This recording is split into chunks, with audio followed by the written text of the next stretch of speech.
She should have kept walking. That's what Clara Wynne had learned to do. Keep moving, don't look back, don't let anyone see the desperation in your eyes. But when that barefoot little girl grabbed her hand outside the diner that had just thrown her out, when those innocent eyes looked up and asked, "Want to meet my daddy?" everything stopped. Clara had been running from a past that wasn't even hers for 3 long years. She'd learned that kindness was a luxury she couldn't afford. Yet here she was, following a child she didn't know toward a ranch she'd never seen, about to discover that sometimes the places we stumble into by accident become the only home we've ever truly known. Stay with me until the end of this story. Hit that like button and comment what city you're watching from so I can see how far Clara's journey travels. The heat that summer could kill a man if he wasn't careful.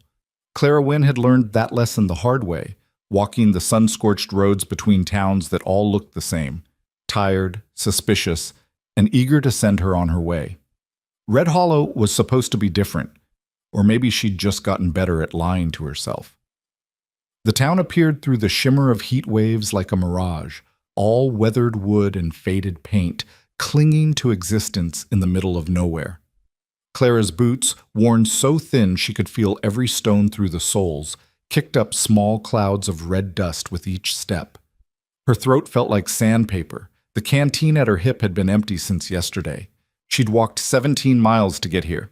17 miles on the promise that Red Hollow had a boarding house that sometimes took in travelers without asking too many questions. That's all she needed. 1 night, maybe 2, to rest her feet and earn enough doing laundry or mending to buy supplies for the next stretch of road. The main street was nearly empty in the afternoon heat. A few horses stood tied to posts, heads low, tails swishing at flies. An old man sat on a bench outside the general store, hat pulled low over his face. He didn't look up as Clara passed. The diner sat on the corner of Main and Cedar, a sagging structure with a hand-painted sign that read, "Maggie's Place." Through the dusty window, Clara could see people inside. Actual people, sitting at tables, eating real food. Her stomach clenched painfully. When was the last time she'd had a proper meal? 2 days? 3? She pushed open the door. The smell of fried chicken and fresh bread hit her like a physical thing, so overwhelming she had to steady herself against the door frame. Conversations died mid-sentence. Every head turned toward her. Clara had gotten used to this, the stares, the sudden silence, the way people's eyes traveled from her face to her worn clothes to the small bag she carried that held everything she owned in the world. She'd gotten used to it, but that didn't mean it hurt any less. "Help you?" The woman behind the counter was large and red-faced, wiping her hands on a stained apron. Her voice carried no welcome, only wariness. "I'd like some water, please." Clara's voice came out rougher than she intended. "And if you have any work, washing dishes, cleaning, I can pay for a meal that way." The woman's eyes narrowed. She leaned forward slightly, studying Clara's face with an intensity that made Clara want to run. Then her expression changed, shifted into something harder, colder. "You're that woman." It wasn't a question. "From the wanted posters 3 years back, Clara Wynne. Thought you looked familiar." The room temperature seemed to drop despite the oppressive heat outside. Clara felt every eye in the room boring into her back. "I served my time," Clara said quietly. "I'm just passing through." "We don't serve criminals here." The woman's voice rose, making sure everyone could hear. "And we don't have any work for thieves. I suggest you keep on passing through." "I didn't steal anything." The words came out before Clara could stop them, a reflex, a defense she'd repeated so many times it felt hollow even to her own ears. "I was wrongly convicted. If you just, I don't care what you think you did or didn't do." The woman moved from behind the counter, her bulk suddenly intimidating. "The law said you were guilty, and that's good enough for me. Now get out of my establishment before I call the sheriff." Clara's hands trembled, from exhaustion, from thirst, from the crushing weight of being judged for something she'd never done. 3 years. 3 years since she'd been arrested for stealing money from the family she'd worked for as a governess. 3 years since she'd stood in a courtroom and watched 12 men who'd never met her before decide her fate in less than an hour. 3 years since she'd learned that the truth mattered far less than who people wanted to believe. She'd served 18 months in a women's prison, 18 months of hard labor and harder lessons about how the world really worked. When they'd released her, she'd had nothing, no references, no money, no family willing to claim her. just her name on a piece of paper that said, "Released," and a past that followed her like a shadow she couldn't shake. "I just need water," Clara tried one more time, hating the pleading note that crept into her voice. "I have a few coins." "Out," the woman pointed to the door. "Now." Clara turned, her face burning with humiliation. As she walked back toward the entrance, she heard the whispers starting, the voices discussing her as if she weren't there. Imagine having the nerve to show her face in here. Probably casing the place, looking for what she can steal. Someone should warn the sheriff. The sunlight outside hit her like a slap. Clara stumbled down the 2 wooden steps to the dusty street, blinking against the brightness. Her vision swam slightly, from the heat, from exhaustion, from the familiar despair that threatened to swallow her whole every time this happened. And it happened more often than not. She needed to leave Red Hollow. That much was clear. The boarding house wouldn't take her in now. News traveled fast in small towns. By sunset, everyone would know that Clara Wynne, convicted thief, had dared to walk their streets. She'd be lucky if they just asked her to leave. In some towns, they'd done worse. Clara started walking, heading back toward the edge of town. Maybe she could find a stream before dark, refill her canteen. Maybe there would be another town in 10 or 15 miles, one where nobody recognized her face from those damned posters. Maybe, Miss, wait! The voice was small, high-pitched, and breathless. Clara turned to see a little girl running after her, bare feet slapping against the packed earth. She couldn't have been more than 6 or 7 years old, with wild, honey-colored hair that had partially escaped from 2 braids and a faded blue dress that had been patched multiple times. Her face was round and sunburned, scattered with freckles, and her eyes, deep brown and somehow ancient despite her youth, locked onto Clara with startling intensity. "Miss, you forgot something!" The girl held out her hand, and Clara saw she was holding something wrapped in a checkered cloth. "I didn't," Clara started to say, but the girl was already pushing the bundle into her hands. "You dropped it," the child insisted, with the stubborn certainty of the very young. "When you were leaving Maggie's, I saw it fall." Clara unwrapped the cloth and found half a loaf of bread and a chunk of cheese. Her throat tightened. She looked at the girl, this small stranger with dirt on her cheeks and kindness in her eyes, and couldn't find words. "I didn't drop this," Clara finally managed. You shouldn't—" "My name's Molly," the girl interrupted, rocking back on her heels. "Molly Reed. What's your name?" "Clara." She should refuse the food she knew, should hand it back and walk away before someone saw them together and decided the convicted thief was corrupting the town's children. But her hands wouldn't cooperate. They held on to that bread like it was salvation itself. "Are you hungry, Miss Clara?" Molly tilted her head, studying her with unnerving directness. "You look hungry. My daddy says you can always tell when someone's really hungry because they get a certain look in their eyes, like they're seeing something far away." Clara's vision blurred with unexpected tears. She blinked them back furiously. "I'm fine, but thank you for this. It's very kind." "You can't be fine if you're hungry." Molly's logic was irrefutable. "Why won't Maggie give you food? She gives food to everyone. She even gave food to Mr. Peterson when he couldn't pay, and everyone says he's mean as a rattlesnake." Clara struggled for an explanation that wouldn't frighten the child. "I have a bad reputation. People don't trust me." "Why not?" The simple question hit harder than all of Maggie's accusations. Why not? Because 3 years ago, $200 had gone missing from the strongbox of the Garrett family in Silver Springs. Because Clara had been the last person to see Mrs. Garrett that day. Because Clara was just the governess, just the hired help, and the Garretts were important people with important friends. Because when it came down to a servant's word against a wealthy family's suspicions, the servant always lost. "Because I was accused of something I didn't do," Clara said quietly.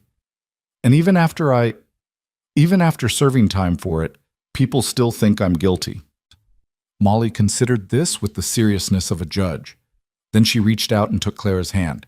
Her small fingers were warm and slightly sticky, and the gesture was so unexpected, so completely trusting, that Clara felt something crack inside her chest. "My mama used to say that people are bad at seeing what's really true," Molly said. "She said they see what they expect to see, not what's actually there. Do you think that's why they can't see you're good? Clara couldn't speak. She knelt down in the dust, not caring about her already filthy skirt, and looked into this child's face. Your mama sounds like she was a very wise woman. She was. Molly's smile faltered for just a moment. She died 3 years ago. I miss her a lot. I'm sorry. Clara squeezed the small hand gently. That must be very hard. It is, but Daddy takes good care of me. He tries really hard, even though I think he's sad all the time. He pretends he's not, but I can tell. Molly brightened suddenly, as if an idea had just occurred to her. Want to meet my daddy? The question hung in the hot air between them. Clara should say no. She should thank this sweet child for her kindness, take the bread and cheese, and disappear down the road before anyone noticed they were talking. Getting involved with anyone, forming any kind of connection, that was how you got hurt. That was how you ended up hoping for things that could never be. But Molly's hand was still in hers, warm and alive and real. And Clara was so tired. Tired of running, tired of being alone, tired of being judged by people who didn't know her story. What would it hurt to meet this child's father, thank him for raising such a kind-hearted daughter, and then move on? I don't want to impose, Clara said carefully. Your father might not. He won't mind. He likes meeting people. And our ranch is only about a mile from here. You could rest in the shade, get some water from the pump. Please? Molly's eyes widened with hope. I never get to meet new people. Everyone in town is old and boring. Despite everything, Clara felt a smile tug at her lips. I'm probably old and boring too. You're not. You're interesting. You've been places. I can tell. Molly started pulling gently on Clara's hand. Come on, just for a little while. You can have real water, not just from the trough like the horses. Clara looked back at the town of Red Hollow, at the dusty street and the closed doors and the people who'd already decided who she was. Then she looked at Molly, at this unexpected light in the darkness of her afternoon. All right, she heard herself say, just for a little while. Molly's face lit up like Christmas morning. Really? Oh, you're going to love our place. Well, it's not fancy or anything, but Daddy keeps it nice. And we have chickens. Do you like chickens? I have a favorite one named Butterscotch because she's yellow. The girl started walking, still holding Clara's hand, chattering away about chickens and ranch life and how she was learning to read from an old primer her mother had used. Clara followed, the bread and cheese clutched in her other hand, wondering what in heaven's name she was doing. The road out of Red Hollow was rough and winding, cutting through scrubland dotted with sage and the occasional twisted pine. The heat pressed down like a physical weight, but Molly seemed unbothered, skipping ahead and then circling back, pointing out landmarks and telling stories with the inexhaustible energy of childhood. That's where I found a snakeskin last month, the biggest one ever. And over there, that's where the wild horses sometimes come down to drink from the creek. Daddy says we're lucky to have water on our land because lots of ranches don't. The creek comes down from the mountains and it runs all year, even when it doesn't rain much. Clara let the words wash over her, grateful for the distraction from her own spiraling thoughts. What would she say to this man when she met him? How would she explain why a strange woman had followed his daughter home like a stray dog? Would he recognize her face, know her history? Does he come into town often? Clara asked, trying to sound casual. Not really. He likes the ranch better. He says town people talk too much and work too little. Molly grinned. But he goes to church on Sundays sometimes, and he gets supplies from Mr. Henderson's store. Mr. Henderson doesn't gossip like the others. Daddy likes that. They crested a small hill, and suddenly the land opened up before them. A valley stretched out below, green in a way Clara hadn't seen since leaving the last town. She could see the glint of water cutting through the center, the creek Molly had mentioned. And there, nestled against the far side of the valley, was a ranch. It wasn't large or impressive, but it was well maintained. A 2-story house with a wide porch, painted white with dark green shutters. A barn that looked sturdy and relatively new. A chicken coop, a small stable, fenced pastures where a few horses grazed. Clotheslines strung between posts, laundry moving gently in the breeze Clara couldn't feel from this distance. That's home, Molly announced proudly. Come on! They descended into the valley, And as they got closer, Clara could see more details. The flower boxes under the windows were empty, but well built. The porch had a rocking chair that looked handmade. Everything spoke of careful attention, of someone who took pride in their property even if they lived alone with a small child. As they approached the house, a man emerged from the barn, wiping his hands on his pants. He was tall and lean, with dark hair that needed cutting and a face weathered by sun and wind. He wore simple work clothes, a faded shirt with the sleeves rolled up, brown pants, worn boots. When he saw them approaching, his expression shifted from neutral to confused to concerned in rapid succession. "Molly, what?" His eyes moved from his daughter to Clara, taking in her bedraggled appearance, the way she was clearly a stranger. His body language changed subtly, becoming protective. "Who's this?" "Daddy, this is Miss Clara. She came from town and she was hungry and nobody would help her, so I invited her to meet you. She's nice, I can tell." Molly spoke in a rush, as if afraid her father might interrupt before she finished her explanation. Thomas Reed, for this had to be him, looked at Clara with eyes that were wary but not unkind. They were blue, she noticed, the kind of blue that might have been warm once but had learned to guard itself. "Miss," he said, nodding slightly, "I'm Thomas Reed. I apologize if my daughter bothered you." "She didn't," Clara said quickly. "She was very kind, actually.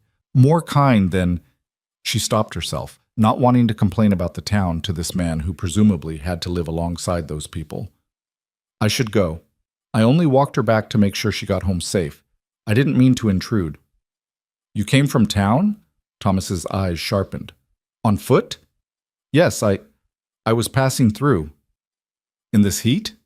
He glanced at the sky, at the sun still blazing overhead. "That's a dangerous walk without water." "I had water." The lie came automatically. "I'm fine, really. Thank you for your concern, Mr. Reed." Clara started to turn away, but Molly's hand tightened on hers. "Daddy, she needs water, real water, and maybe she could rest in the shade for a bit, please?"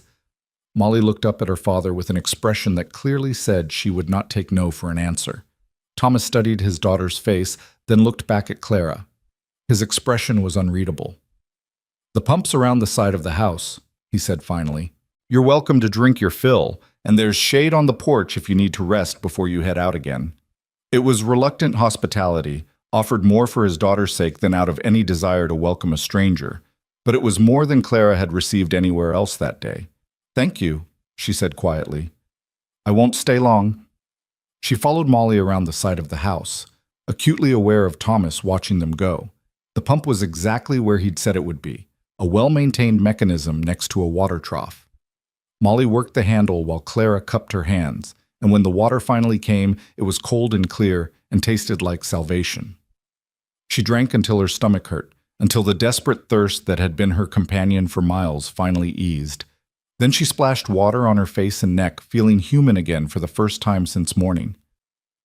"Better?" Molly asked, grinning. "Much better. Thank you, Molly, for everything." Clara straightened, preparing to make her exit before she overstayed the grudging welcome. But Molly had other ideas. "You should see the chickens! Come on, they're really funny, Butterscotch especially. She doesn't like the rooster and she pecks at him when he gets bossy." Before Clara could protest, she found herself being pulled toward the chicken coop. And somehow, standing in the shade watching a yellow hen terrorize a rooster twice her size while Molly narrated the ongoing drama, Clara felt something she hadn't felt in years. Lightness. Just for a moment, just for a breath, the weight of her past and her uncertain future lifted. She didn't notice Thomas approaching until he spoke. "She likes you." Clara turned, startled. Thomas stood a few feet away, his expression still guarded but less hostile than before. "She's a wonderful child," Clara said honestly. "You should be very proud." "I am." Something softened in his face when he looked at his daughter. She doesn't usually take to strangers. After her mother died, she got real quiet for a long time. Didn't talk to anyone outside our property for almost a year. So if she brought you all the way out here, she must have seen something in you worth knowing. The words hit Clara harder than they should have. Worth knowing. When was the last time anyone had looked at her and seen something worth knowing? "I should go," Clara said again, but her feet didn't move. "I don't want to impose on your hospitality." "Where are you headed?" The question was simple, but Clara had no good answer. Where was she headed? To the next town, and the one after that, and the one after that? To nowhere in particular, and everywhere all at once? North, she said vaguely. There might be work in some of the mining towns. Thomas nodded slowly. Then, you look like you haven't eaten in a while. Clara's pride wanted her to deny it, but her growling stomach betrayed her. She'd eaten the bread and cheese while walking, but it hadn't been enough to erase the hollow feeling of real hunger. I'm managing, she said instead. Molly, Thomas called to his daughter. Go inside and set an extra plate for supper and wash up. You're covered in dust. Really, Mr. Reed, that's not necessary.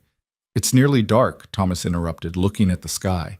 And storms roll through these parts fast this time of year. You can eat, rest a bit, and head out in the morning when it's cooler. Safer that way. Clara stared at him, trying to understand this grudging kindness from a man who clearly wasn't comfortable with strangers. Why would you do that? Thomas was quiet for a long moment. When he finally spoke, his voice was low. My wife used to say that we're all just one bad day away from needing mercy. I figure if someone shows up at my door in need, I can spare a meal and a night's shelter. It's the decent thing to do. But you don't know me. I could be a lot of things, Thomas agreed. But my daughter trusts you, and Molly's got better instincts about people than most adults I know. So, one night, then you can be on your way. It wasn't warm. It wasn't even particularly friendly. But it was offered honestly, and right then, that meant everything. Thank you, Clara whispered. You have no idea what this means. Thomas nodded once, then turned back toward the barn. Supper's at sundown. Make yourself useful if you want. There's always work to be done on a ranch. And just like that, Clara found herself standing in the yard of the Reed Ranch, watching a little girl chase chickens and a widower disappear into his barn, wondering how a single question, "Want to meet my daddy?" had led her to this moment, to this fragile possibility of something she'd thought she'd lost forever. Refuge, however temporary it might be. The sun began its descent toward the horizon, painting the sky in shades of orange and gold. Clara looked at the house, at the barn, at the valley spread out before her. Tomorrow she would leave. Tomorrow she would go back to being a woman without a place in the world. But tonight she would accept this gift of mercy from strangers who owed her nothing. Tonight she would let herself imagine that belonging was possible, even if only for a few hours. The screen door opened and Molly's head popped out. Miss Clara, come help me set the table. And you can tell me about all the places you've been. Clara smiled, a real smile, the first one all day, and walked toward the house. Behind her, the first rumble of distant thunder rolled across the valley. Storms were coming. She had no idea how right she was. The storm broke just as they sat down to eat, rain hammering against the windows with a violence that made the glass shudder in its frames. Clara had helped Molly set the table. Simple wooden plates, mismatched utensils, cups that had once been part of a nicer set, but now stood alone, survivors of whatever had broken the others. The kitchen was clean but sparse, functional rather than comfortable. Everything spoke of a man doing his best with limited resources and even more limited time. Thomas had made stew, thick with vegetables and chunks of beef that had simmered all day. The smell alone made Clara's mouth water. He served it without ceremony, ladling generous portions into each bowl, then cutting thick slices from a loaf of bread that looked store-bought but was still better than anything Clara had eaten in weeks. We say grace first, Molly announced, reaching for Clara's hand on one side and her father's on the other. Clara's stomach twisted with discomfort. She'd spent 18 months in prison listening to chaplains talk about redemption and forgiveness, while the system that imprisoned her saw neither. She'd stopped believing in the comfort of ritual, in the idea that words spoken over food could make any real difference in a world that ran on cruelty and chance. But she bowed her head anyway, not wanting to disrespect this family's traditions in their own home. Thomas's grace was brief and matter-of-fact. For this food and this shelter and this day that we made it through, we're grateful. Amen. It wasn't flowery or elaborate, just a simple acknowledgement of survival. Somehow, that made it more bearable. Amen, Molly echoed, then immediately grabbed her spoon. Can Miss Clara tell us about her travels while we eat? Please, Daddy? Thomas glanced at Clara, his expression unreadable. Only if she wants to. A person's business is their own. Clara took a bite of stew, buying herself time to think. The food was good, really good, seasoned carefully and cooked with patience. It tasted like someone who actually cared about the result, not just the necessity of eating.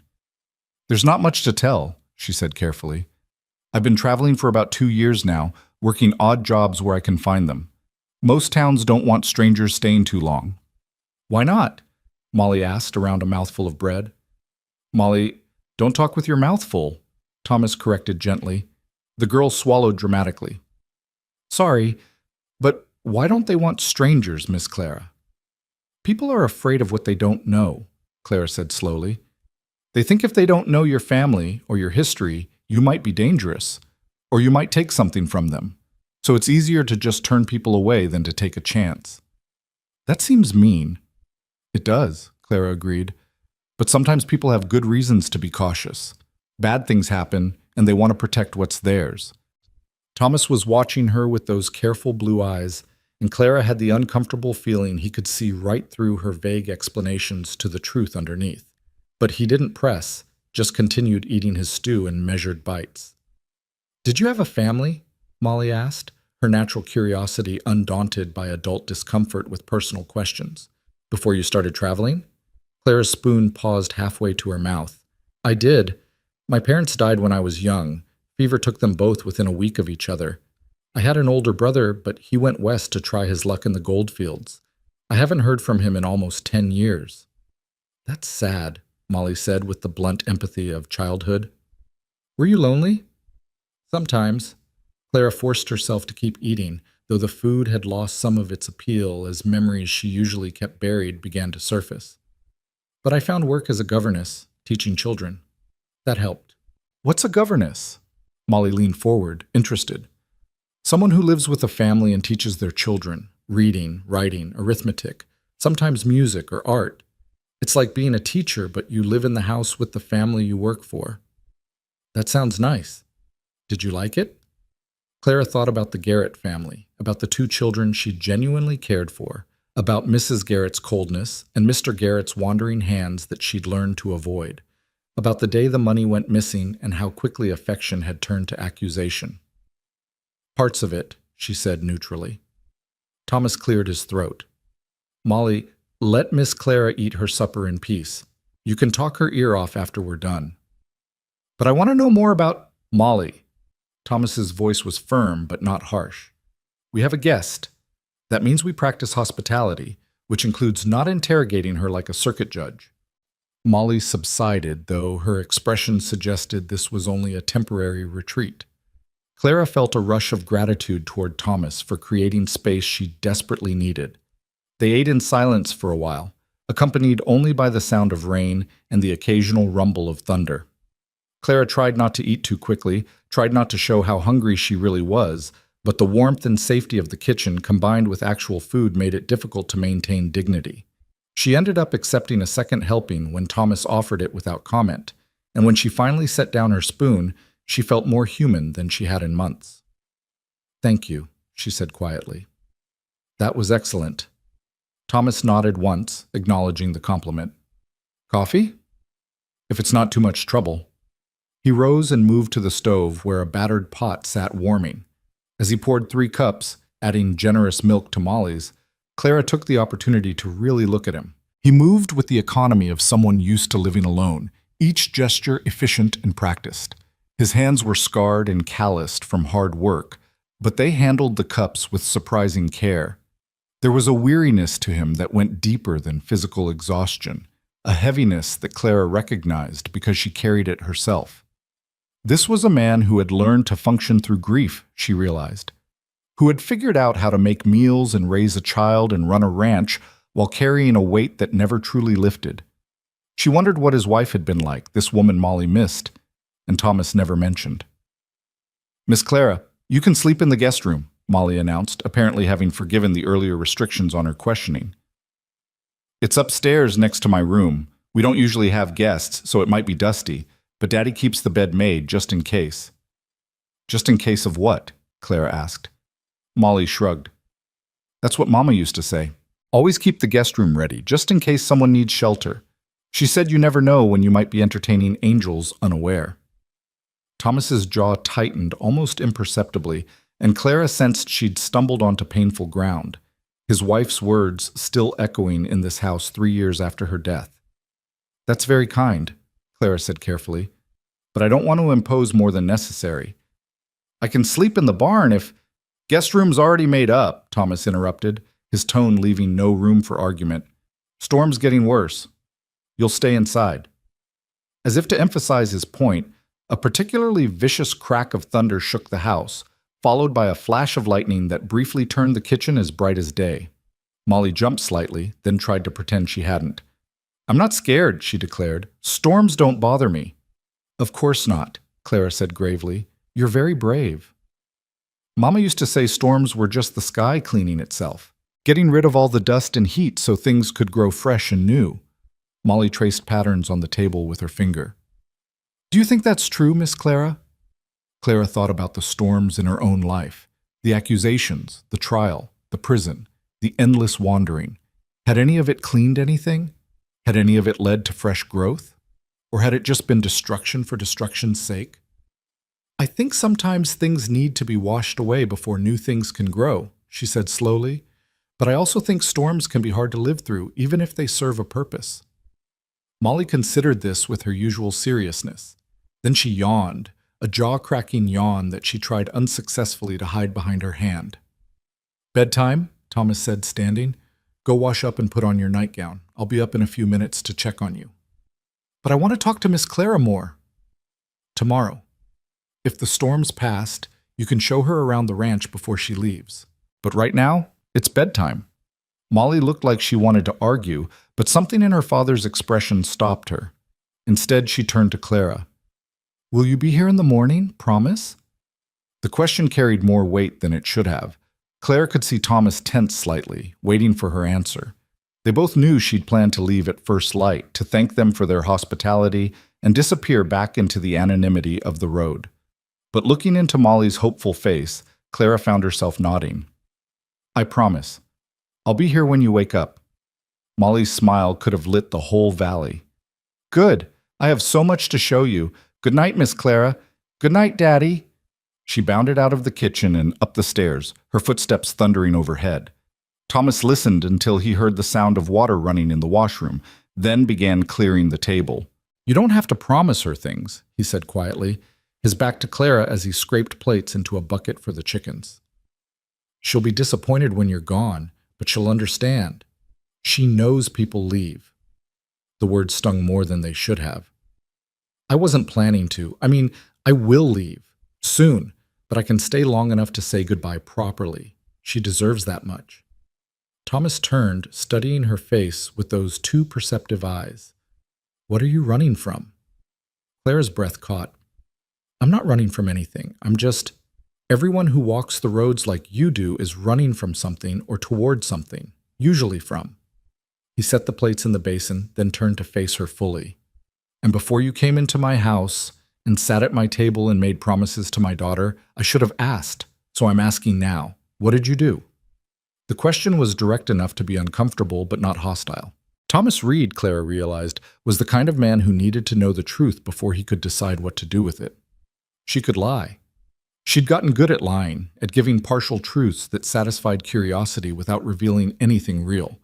But something about this kitchen, this storm, this quiet man who had offered shelter when he didn't have to, it demanded honesty. I was a governess in Silver Springs, about 80 miles east of here, Clara said, her voice steady, despite the way her hands trembled in her lap. 3 years ago, money went missing from the family's strongbox. $200. They accused me of taking it. Did you? No. The word came out harder than she intended. I didn't steal anything, but I was the last person seen near the study where the strongbox was kept, and when they searched my room, they found $20 hidden in my trunk, money I'd been saving from my wages, but they said it proved I was a thief. My word against theirs. The jury believed them. Thomas was quiet, his expression unreadable. Clara forced herself to continue. I served 18 months. When I got out, I tried to go back to teaching, but no one would hire me. Tried to find any work at all, but my name had been in the papers. Everyone knew.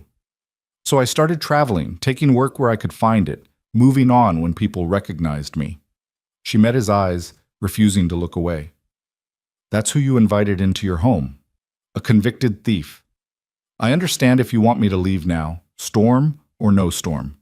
The silence stretched out between them, filled only by rain and distant thunder. Clara waited for the judgment, the coldness, the order to get out. She'd seen it enough times to know what came next. But Thomas surprised her. You didn't take that money, he said quietly. It wasn't a question. Clara blinked. I just told you. I heard what you told me. I'm saying I don't think you took it. He leaned against the counter, arms crossed. I've known actual thieves. They don't look like you. They don't carry themselves the way you do. And they sure as hell don't follow little girls home just to make sure they're safe. You don't know me, Clara whispered. You can't possibly. I know enough. I know my daughter's instincts, and she saw something good in you. I know you are more concerned about imposing on my hospitality than about where your next meal would come from. I know you promised to stay for breakfast, even though it'll make leaving harder. He paused. And I know what it looks like when someone's been judged unfairly. The law isn't always just, Miss Wynne. Sometimes it's just convenient. The use of her last name startled her. She hadn't told him her full name. He must have heard it in town, or remembered it from old wanted posters. But there was no accusation in his voice, just a weary acknowledgement of harsh truths. Why would you believe me? Clara asked, genuinely confused. Everyone else, I told you. My wife used to say we're all one bad day away from needing mercy. Thomas's voice softened slightly. She also used to say that the people quickest to judge others are usually the ones most afraid of being judged themselves. I learned to listen to her wisdom. Wish I'd listened better while she was still here to share it. The grief in those last words was raw enough to make Clara look away. She focused on her coffee cup, on the dark liquid inside it, on anything but the sudden vulnerability in this guarded man's face. I'm sorry about your wife, she said quietly. Molly clearly loved her very much. We both did. Thomas cleared his throat, pushing away from the counter. Storm's not letting up. I'll show you to the guest room. Washroom's at the end of the hall if you need it. There should be clean towels in the cabinet. He was closing off again, Clara realized, pulling back from the brief moment of openness. She understood the instinct. She did the same thing herself, all the time. Still, she found herself wishing she could say something, anything, that would let him know she recognized his grief and honored it. But the right words wouldn't come, so she simply followed him up the narrow staircase, their footsteps creaking on the old wood. The second floor was small, just 3 doors along a short hallway. Thomas pointed to each in turn. That's Molly's room. That's mine. And this one's yours for tonight. He opened the third door, revealing a small room with a single bed, a dresser, and a window that looked out over the valley. True to Molly's warning, there was a thin layer of dust on the surfaces, but the bed was indeed made up with clean sheets and a faded quilt. A kerosene lamp sat on the dresser next to a basin and pitcher. It's not fancy, Thomas said, almost apologetically. It's perfect, Claire replied honestly. Thank you, Mr. Reed, for all of this. He nodded once, then hesitated in the doorway. You know, you could stay a few days if you wanted. The storm's probably going to wash out some of the roads anyway, make traveling difficult. And I could use help around here. Molly's been after me to hire someone to help with the house and the chickens, maybe do some cooking so I can focus on the ranch work. I can pay wages. Nothing much, but fair. Clara stared at him, certain she'd misheard. You're offering me work? After what I just told you? I'm offering work to someone who needs it, and who I think would do it well, yes or no? Every instinct Clara had developed over the past 2 years screamed at her to say no. Don't stay. Don't get attached. Don't start hoping for stability when you know it'll just be torn away. Keep moving. Stay safe through motion. But another part of her, a part she'd thought was dead, whispered different counsel. What if you stayed? What if, just this once, you let yourself rest? What if this strange little family is offering exactly what you need? Just a few days? She asked carefully. However long makes sense. For both of us. Thomas shifted his weight, uncomfortable with the prolonged conversation. Think about it. Let me know in the morning. He left before she could respond, pulling the door closed behind him. Clara stood in the center of the small room, listening to his footsteps retreat down the hall, hearing the murmur of his voice as he checked on Molly, the creak of his own door closing. She moved to the window and looked out at the storm-darkened valley. Lightning illuminated the landscape in brief, brilliant flashes, the barn, the fences, the creek running high with rainwater. It was a good piece of land, she thought, the kind of place where you could build something that lasted, if you had the strength and the help to do it. The kind of place she'd never thought she'd see again, much less be invited to stay in. Clara turned from the window and began to undress, her movements mechanical as her mind spun. She washed using the cold water in the pitcher, then slipped into the bed wearing her chemise, pulling the quilt up to her chin. The sheets smelled like lavender and dust, like something that had been carefully preserved but rarely used. The guest room, kept ready just in case someone needed shelter.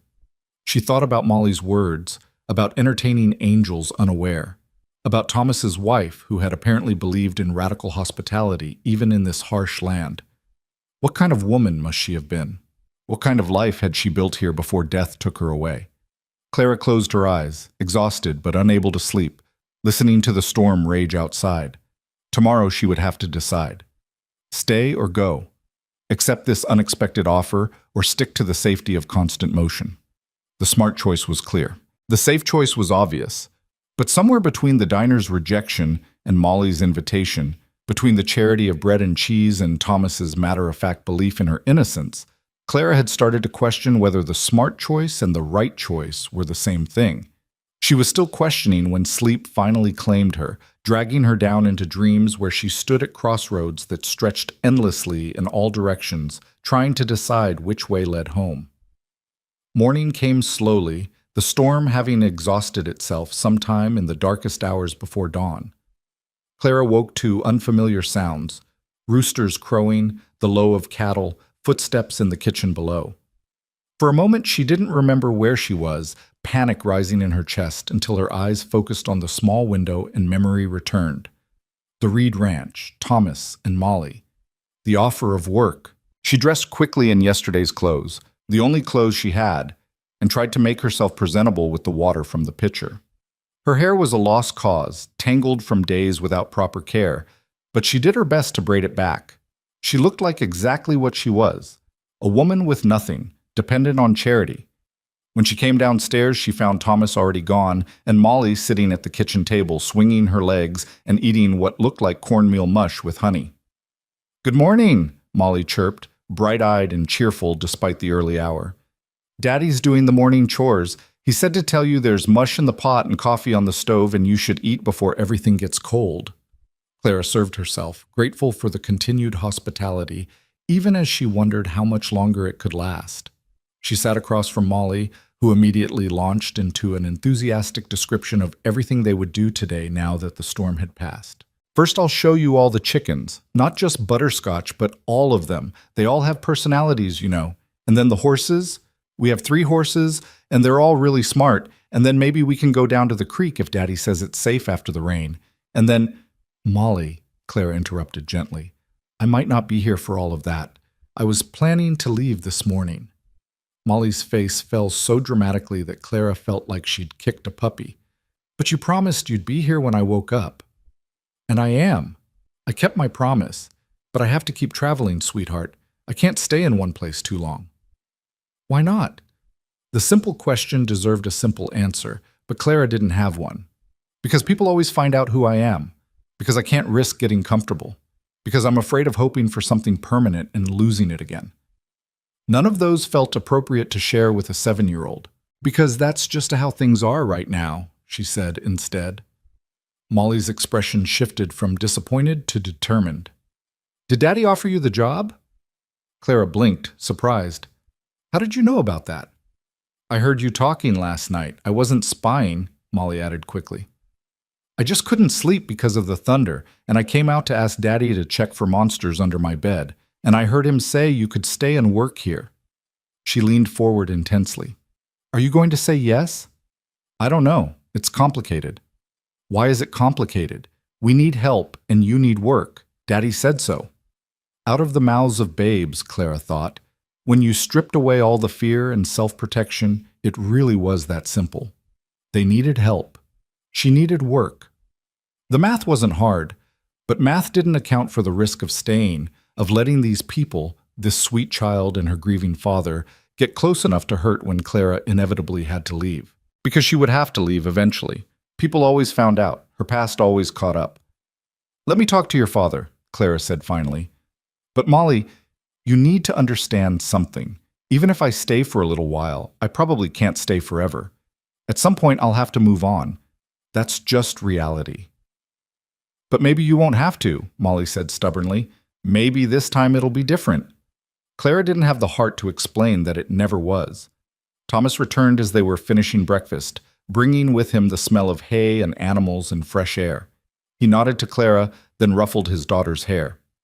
"Morning. Storm do any damage?" Clara asked. "Lost part of a fence in the north pasture. Nothing major." He poured himself coffee, then turned to look at her directly. "You still planning to leave today?" Molly watched them both with wide, hopeful eyes. Clara took a breath. Smart choice or right choice? Safe choice or honest choice? She'd spent 2 years choosing safety, and where had it gotten her? Alone, hungry, desperate, and exhausted. "If the offer's still good," she heard herself say, "I'd like to stay, for a little while. See how it works out." Molly's squeal of delight was loud enough to wake any creatures still sleeping in the county. She launched herself at Clara with the full force of her small body, wrapping skinny arms around Clara's waist. "You're staying! You're really staying! I knew you would! I knew it!"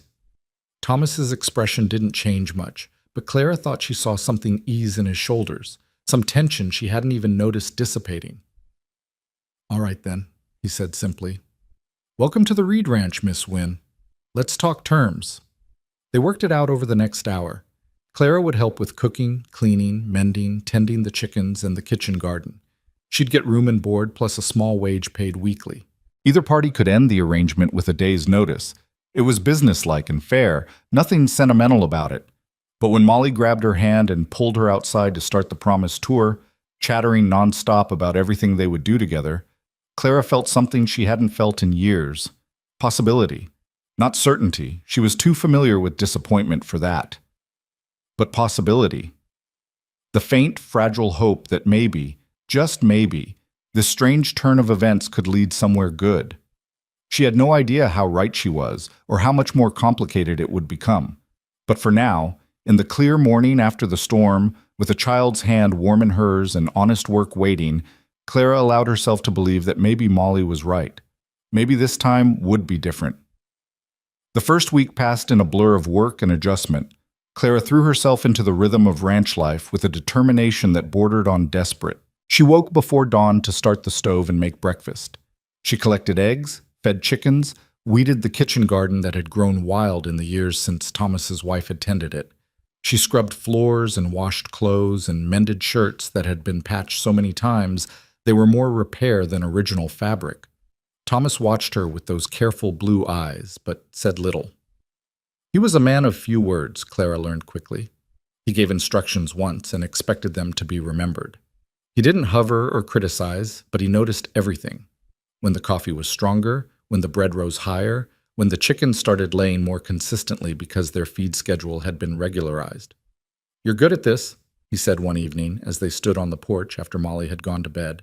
It was the first real compliment he'd given, and Clara felt it settle warm in her chest. "I had good training," she replied. "My mother taught me to run a household before she died, and I learned more as a governess. The Garretts expected me to help with household management when I wasn't teaching the children." Thomas nodded slowly. "They were fools to accuse you. Their loss." The simple statement of faith in her innocence shouldn't have meant as much as it did, but Clara found herself blinking back unexpected tears, grateful for the darkness that hid her face. "Thank you for saying that. Just truth." Thomas shifted his weight, uncomfortable with emotional directness. "You planning to stay past the trial period?" They'd agreed on 2 weeks initially, a test run to see if the arrangement worked for both of them. That time was nearly up. "If you'll have me," Clara said quietly, "the work suits me. And Molly thinks you hung the moon," Thomas interrupted, the ghost of a smile crossing his face. Haven't seen her this happy since before her mama died. That's worth something. She's a special child. You've done well with her. I've done what I could. But a girl needs more than a grieving father can give. He paused, then added carefully, she needs someone who can teach her things. Woman things. How to be in the world. You're good at that. It was the most he'd said at once since she'd arrived, and Clara understood what it cost him to admit he needed help, that he couldn't do everything alone. I'll stay then, she said, as long as it works for both of us. Thomas nodded once, satisfied, and that was that. No formal contract, no elaborate discussion, just an agreement between two people who'd found themselves unexpectedly necessary to each other. The days developed their own rhythm after that. Clara began to feel less like a temporary guest and more like part of the household. She learned that Thomas liked his coffee black and strong, that Molly would eat vegetables without complaint if they were hidden in soup, that the house creaked in certain ways when wind came from the north. She learned which floorboards squeaked and how to avoid them when checking on Molly at night. She learned that Thomas sometimes couldn't sleep and would sit on the porch for hours, staring out at the valley as if waiting for something that would never come. She learned, too, that there were parts of the house she wasn't allowed to touch. It happened 2 weeks into her stay, when she was doing a thorough cleaning of the downstairs rooms. She'd been working her way through the parlor, a room that clearly saw little use, when she noticed a rocking chair positioned by the window. It was beautiful, made of dark wood with delicate carved details, and obviously well-maintained despite the dust that covered everything else in the room. Without thinking, Clara reached out to dust it. "Don't!" Thomas's voice came from the doorway, sharp enough to make her jump. She turned to find him standing there, his expression harder than she'd ever seen it. "I'm sorry, I was just... Leave it alone." He crossed the room in 3 strides and positioned himself between Clara and the chair, as if protecting it from her. "That chair doesn't get touched, or moved, or dusted. It stays exactly as it is." Clara stepped back, hands raised in surrender. "Of course. I didn't know. I'm sorry." Thomas's jaw worked, and for a moment she thought he might explain. But then the hardness in his face shifted into something more familiar, the careful blankness he wore when emotion threatened to surface. "Just leave this room alone. I'll handle it when it needs handling." He left without another word, and Clara stood alone in the dusty parlor, staring at the untouched rocking chair and understanding with sudden, painful clarity this had been his wife's chair. This whole room, probably, had been hers, and Thomas had preserved it exactly as she'd left it, unable or unwilling to let any part of her go. Clara finished her cleaning in the other rooms, but her mind kept returning to that chair, to the rawness in Thomas's voice, to the grief that obviously still lived in this house like an uninvited guest. That night, after Molly was asleep, Clara found Thomas on the porch again. He didn't acknowledge her presence when she sat in the other chair, but he didn't send her away either. "Her name was Elizabeth," he said finally, his voice low. "Everyone called her Beth. She loved that chair. Her father made it for her when we got married. She'd sit there in the evenings and sew, or read, or just look out at the valley. Said it was her favorite spot in the whole house." Clara waited, sensing there was more. "She died in the winter 3 years ago, fell through ice on the creek. By the time I found her..." He stopped, swallowed hard. "Molly was 4, too young to really understand. She just knew Mama wasn't coming home." "I'm so sorry," Clara whispered. I can't imagine. I've kept that room the way it was. Haven't touched anything. Keep thinking someday I'll be ready to pack it up, to move on. But every time I try, I just can't." He turned to look at her, his eyes shadowed in the darkness. "Does that make me weak?" "No," Clara said firmly. "It makes you human. Love doesn't die just because the person does. You carry it forward, and sometimes that means keeping spaces sacred to their memory." Thomas was quiet for a long moment. Then, "Beth would have liked you. She had a thing about helping people who needed it, who'd been treated unfairly. She'd have brought you home herself if she'd seen you in that diner." The compliment settled warm in Clara's chest. "I wish I could have known her." "Me too. She'd know what to do about all this." He gestured vaguely at the house, at the valley, at the complicated situation they'd found themselves in. She always knew what to do. I'm just making it up as I go. From where I'm standing, you're doing a good job. Thomas huffed something that might have been a laugh. You're kind to say so, but I know my limitations. I can run a ranch and raise a daughter, but I can't do everything.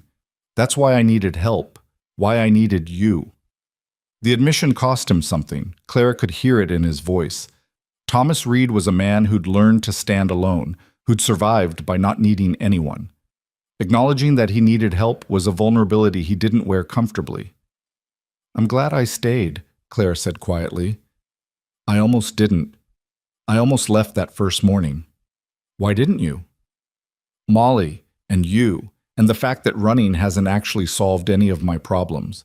It's just made them easier to ignore. She paused. Also, this is the first place in 2 years that's felt anything like home. Thomas nodded slowly, understanding. They sat in companionable silence after that, listening to night sounds, crickets, distant cattle, the rustle of wind through grass. It wasn't uncomfortable, this silence. It was the kind of quiet that existed between people who'd started to trust each other, who didn't need words to fill every moment. Eventually, Thomas rose, stretching stiff muscles. I'm glad you stayed too, he said simply. Good night, Miss Wynne. Clara, you can call me Clara. He paused, considering. Clara, then. Good night. Good night, Thomas. She heard his sharp intake of breath at the use of his first name, saw the slight smile that crossed his face before he turned away. It felt like something had shifted between them, some invisible line crossed.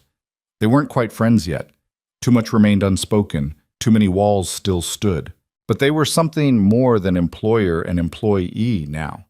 They were two people who'd been broken by life, trying to figure out how to build something new from the pieces that remained. Clara sat on the porch long after Thomas had gone inside, looking out at the valley under its blanket of stars. Somewhere out there, her past waited. The accusations, the conviction, the judgment of people who didn't know her. It would catch up eventually, it always did. But for now, for tonight, she allowed herself to simply be here. To be Clara, who cooked and cleaned and made a little girl laugh. To be part of something larger than her own survival. To be, however temporarily, home. She had no idea that in a dusty barn loft, hidden among old tools and forgotten equipment, a journal waited to be discovered. A journal that would crack open secrets best left buried, and transform her temporary refuge into something far more dangerous than she'd ever imagined. But that discovery was still weeks away. For now, Clara simply went to bed, fell asleep in clean sheets in a house that smelled like family, and dreamed of futures that might actually be possible. The journal found Clara rather than the other way around. It was a Tuesday morning 6 weeks after her arrival, the kind of late summer day where heat built slowly and promised to be merciless by afternoon. Thomas had asked her to organize the barn loft, a task he'd been putting off for months, maybe years. The loft had become a catch-all for broken equipment, old furniture, and the accumulated debris of a life that had been interrupted by tragedy and never quite resumed its normal course. Clara had been grateful for the project. It gave her something concrete to do, something with a clear beginning and end. She'd been feeling restless lately, aware that she'd been at the ranch for almost 2 months and had yet to encounter any of the problems that usually drove her away. No suspicious looks from neighbors. No questions about her past. No sudden recognition that led to whispers and accusations. It was almost too good, and that made her nervous. In Clara's experience, peace never lasted. She'd been moving an old trunk, surprisingly heavy for its size, when it caught on something and tipped, spilling its contents across the loft floor. Blankets mostly, and some old clothes that moths had gotten to.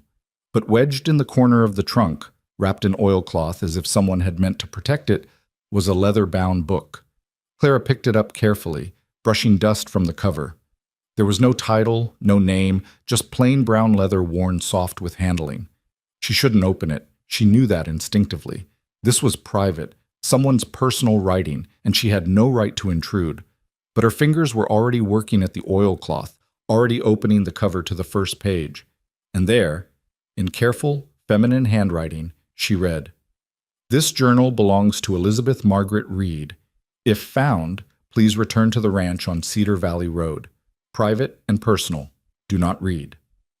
Clara should have closed it immediately. Should have taken it straight to Thomas and explained where she'd found it.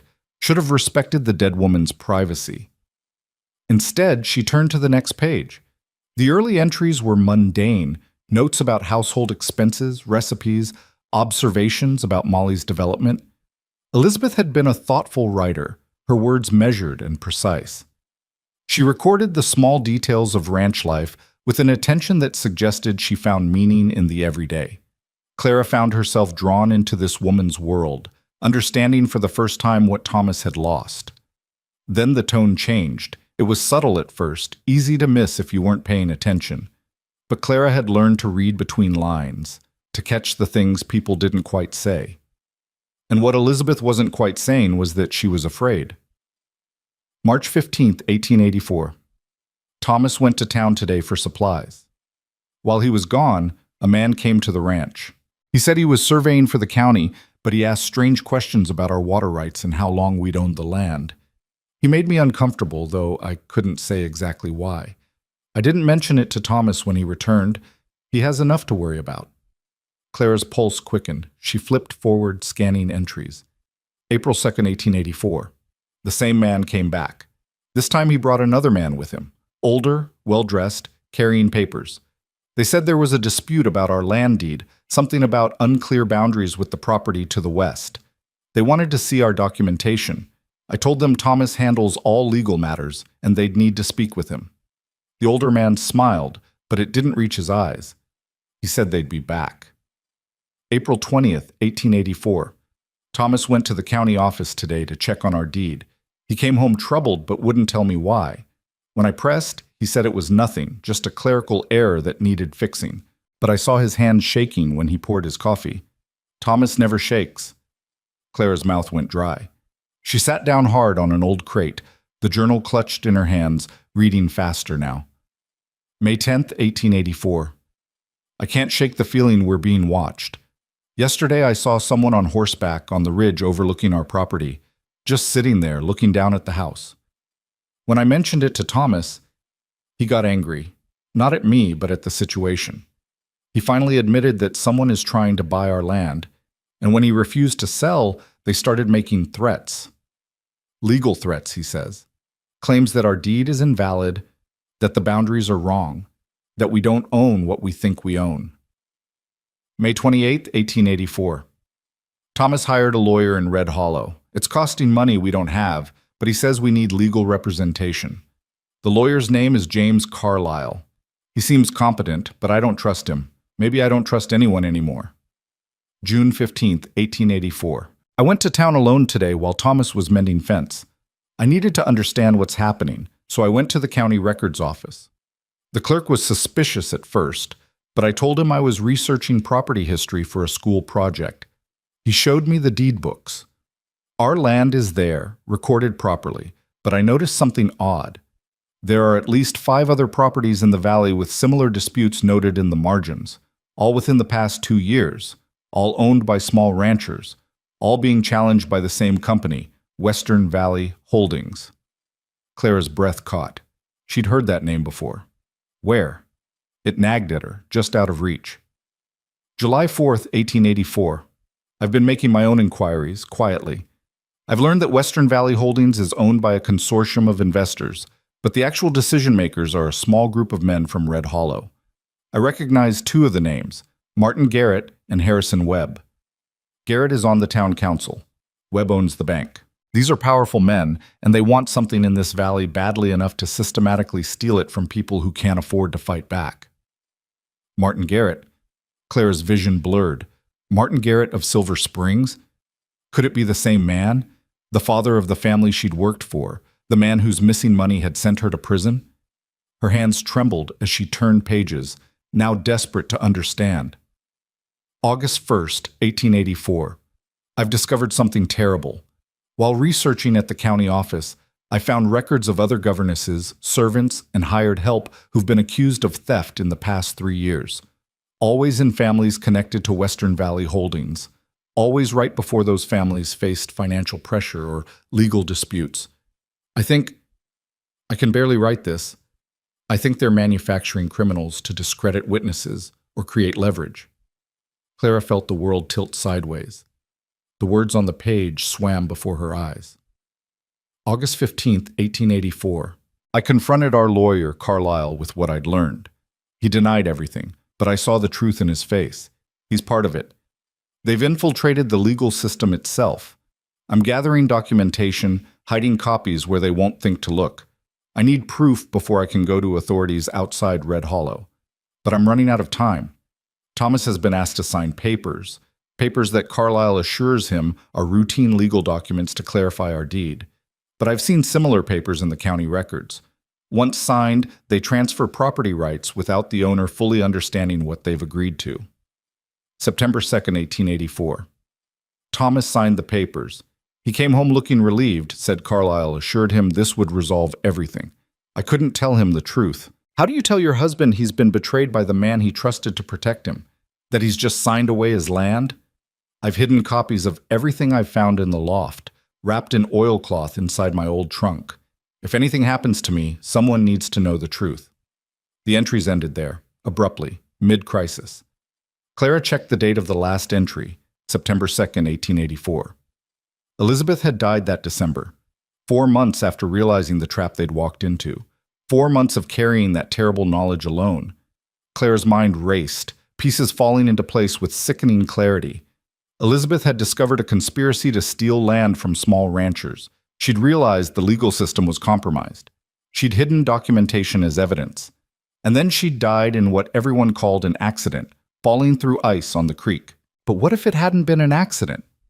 Clara stood abruptly, the journal clutched to her chest, and nearly collided with Thomas, who was climbing up the ladder into the loft. I heard something fall, he said, his eyes moving from her face to the book in her hands. What's that? Clara's mouth opened, but no words came. How could she explain? How could she tell him that his wife had discovered something dangerous, that the papers he'd signed had been part of a fraud, that everything he thought he knew about her death might be a lie? It's Beth's journal, she finally managed. I found it in a trunk. Thomas, you need to read this. You need to... You read my wife's private journal? His voice was dangerously quiet. I didn't mean to. I opened it before I realized what it was, and then I saw... Thomas, this is important. She discovered something about your land, about the men who... Give it to me. He held out his hand, his expression hard as stone. Clara handed it over, feeling like she'd just betrayed both of them. Thomas took the journal carefully, almost reverently, then turned and descended the ladder without another word. She found him an hour later on the porch, the journal open on his lap, his face gray as ash. He didn't look up when she sat down beside him. You read all of it? His voice was hoarse. Yes. I'm sorry. I should have stopped, but once I started, I couldn't. She knew. Thomas's hands tightened on the journal. She knew what they'd done, and she never told me. She tried to protect me, and it killed her. You don't know that. The ice... She was terrified of that creek, Thomas interrupted. Wouldn't go near it in winter. Said the ice was too unpredictable. I always thought she was being overly cautious, but she never went down there alone when it was frozen. Never. He turned to look at Clara, and his eyes were haunted. Someone made sure she went down there that day. Someone who knew she'd found out too much. The words hung between them, heavy with implication. Murder. That's what he was suggesting, that his wife had been murdered to silence her. The papers you signed, Clara said carefully. Do you still have copies? Carlyle kept all the originals, said it was standard practice. Thomas laughed bitterly. I trusted him. Beth tried to tell me something was wrong that night, tried to get me to wait before signing, but I was so sure she was just being worried for nothing. I told her Carlyle knew what he was doing, that I trusted him. His voice broke. I signed away our land because I was too proud to listen to my wife's instincts. Clara reached out, almost touching his arm, then stopped. You didn't know. How could you have known? She knew. That's what kills me. She figured it out, and I was too blind to see what was right in front of me. He closed the journal with shaking hands. Western Valley Holdings, Martin Garrett, Harrison Webb. These are the men who come to church on Sundays and serve on town councils. These are the men who everyone respects. Elizabeth mentioned documentation, Claire said quietly. She said she hid copies in the loft. We should look, Thomas corrected. If there's evidence up there, we need to find it, together.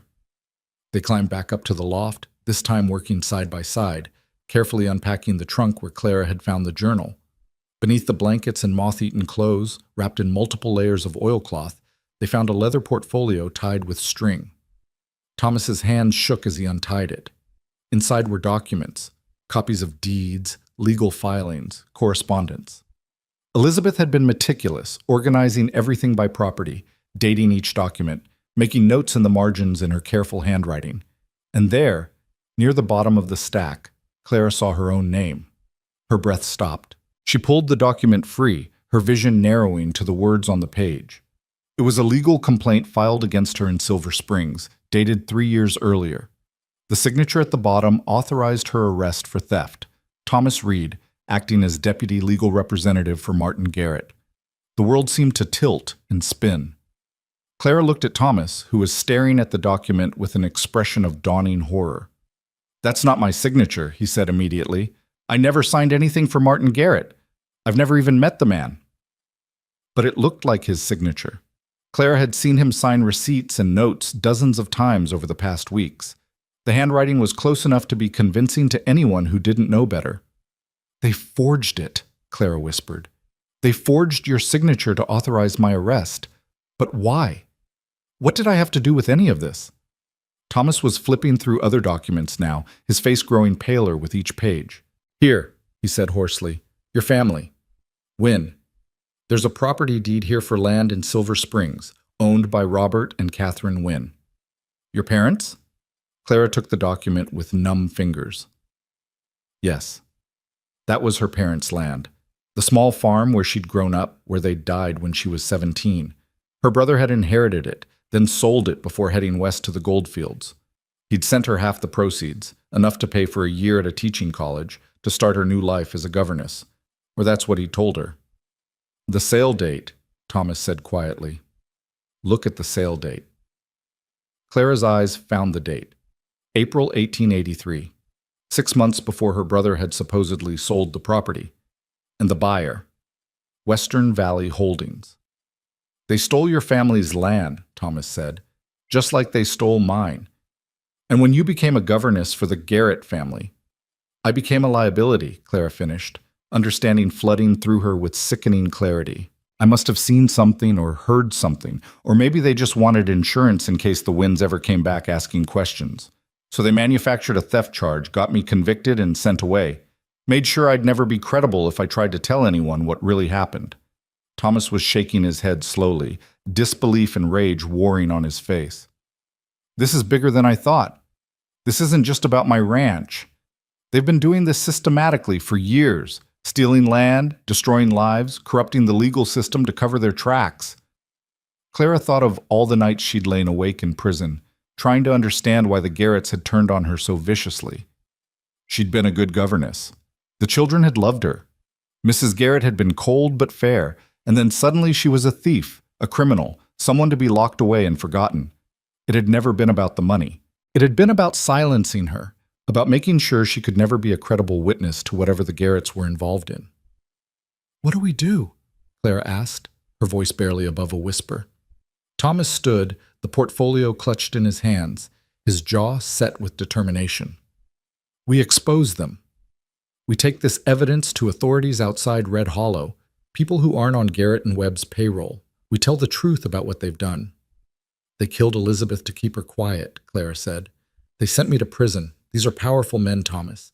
They won't just let us walk into a sheriff's office and destroy everything they built. So we do nothing? We let them get away with murder and theft and ruining lives?" Thomas's eyes blazed with something Clara hadn't seen before. Righteous anger, hot and fierce. "Beth died trying to stop them. I won't dishonor her memory by staying silent. I'm not saying we stay silent. I'm saying we need to be smart about this. We need a plan." Before Thomas could respond, they heard Molly's voice calling from below. "Daddy? Miss Clara? Lunch is ready. I made sandwiches all by myself." The mundane interruption was jarring, a reminder that outside this loft, life continued in its normal patterns, that a little girl waited downstairs, proud of her sandwiches, unaware that her world was about to explode. Thomas looked at Clara, and she saw her own fear reflected in his eyes. Not fear for themselves, but fear for Molly. What would happen to her if they pursued this? If they made themselves targets? "We protect her first," Clara said quietly. "Whatever we do, Molly's safety comes first." Thomas nodded slowly. "Agreed. We need to think this through carefully, figure out who we can trust."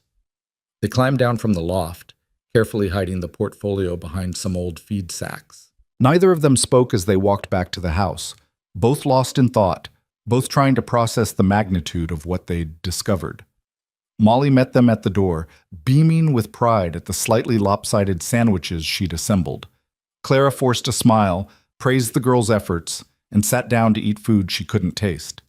Across the table, Thomas did the same, and Molly chattered on about the chickens and the weather and a bird's nest she'd found, oblivious to the tension crackling between the adults. After lunch, Thomas excused himself to check on the cattle. Clara watched him go, then turned to find Molly studying her with those too perceptive brown eyes. "Are you and Daddy fighting?" the girl asked bluntly. "No, sweetheart, we're not fighting." "You look like you're fighting. You have that pinched face that grown-ups get when they're upset but trying not to show it." Clara managed a more genuine smile. "You're too observant for your own good, you know that?" "Mama used to say the same thing. She said I noticed things other people missed." Molly tilted her head. "Is something wrong?" Clara debated how to answer. Molly deserved honesty, but she also deserved to keep her innocence a little longer.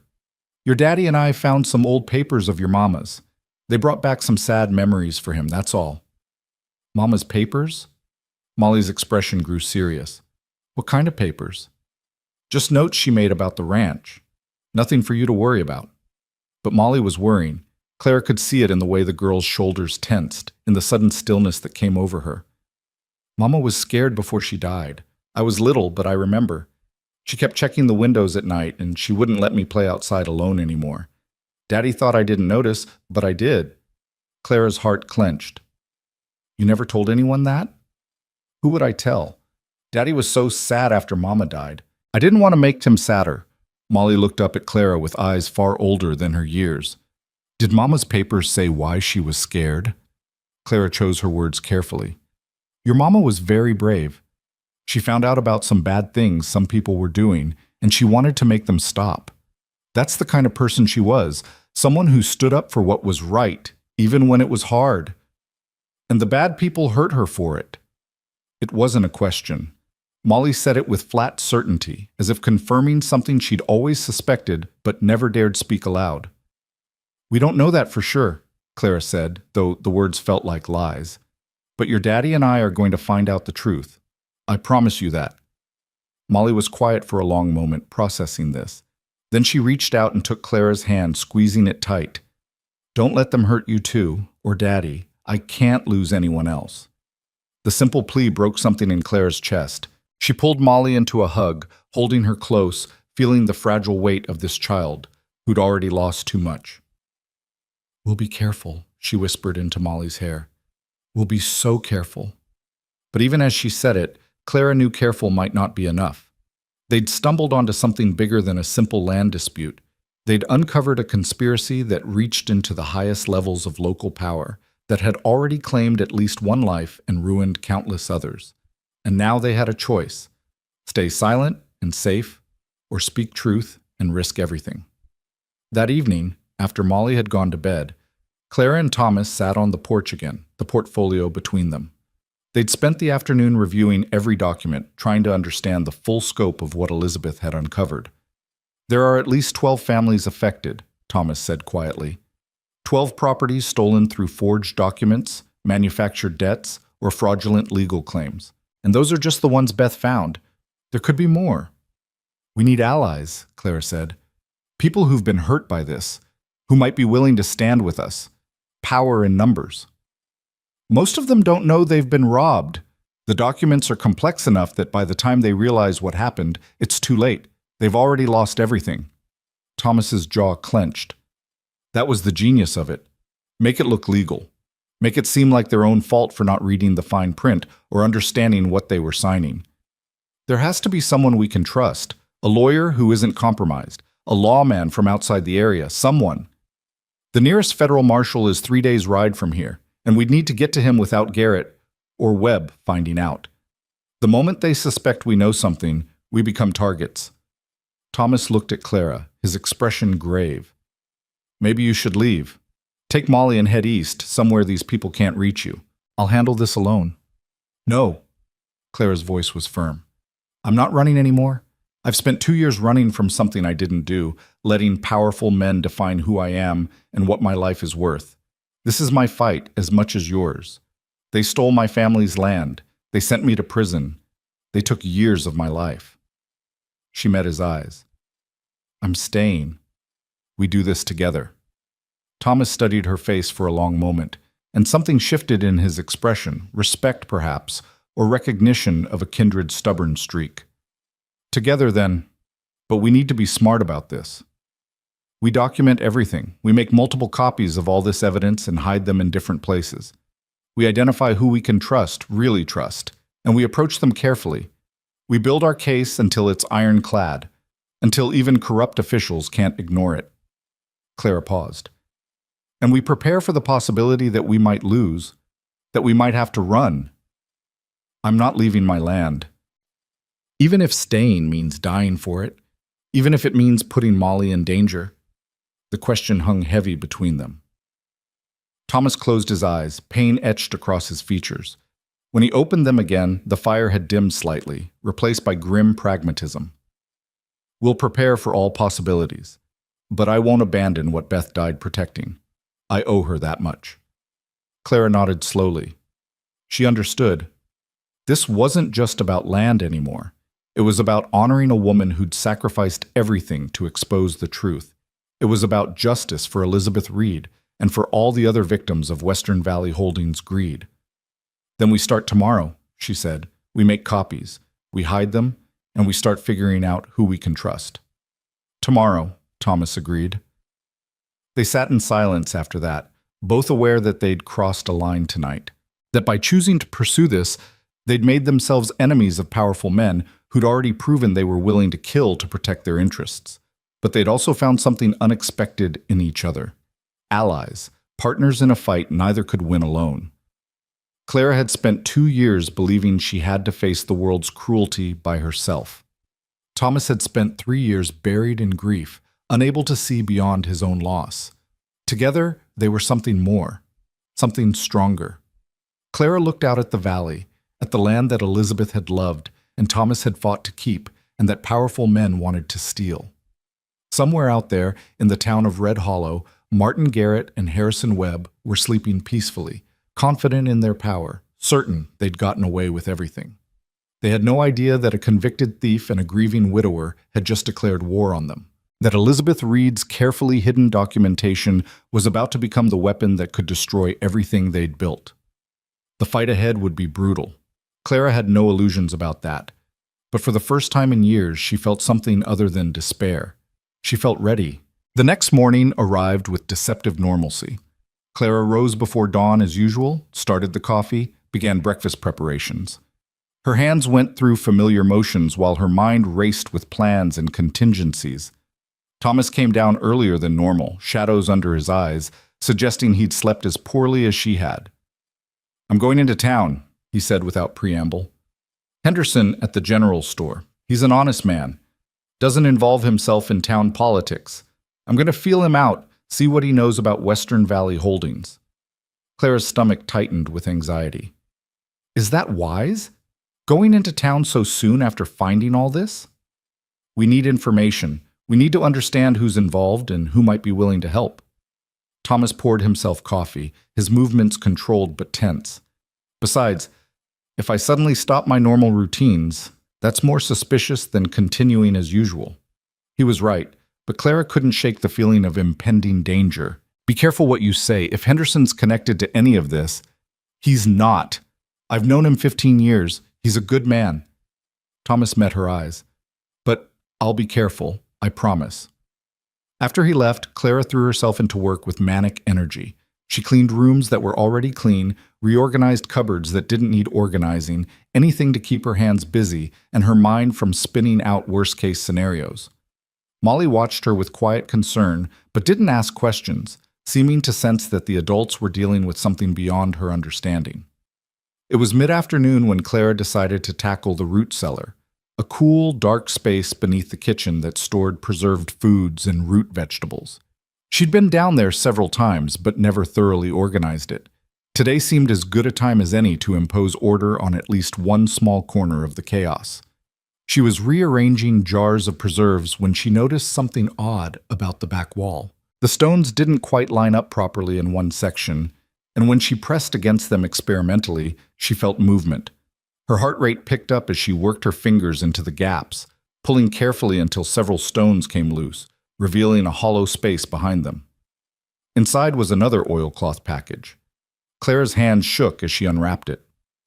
More documents, these ones even more damning than what they'd found in the loft. Bank statements showing deposits to James Carlyle from Western Valley Holdings. Correspondence between Martin Garrett and various county officials, discussing how to handle property owners who refused to sell.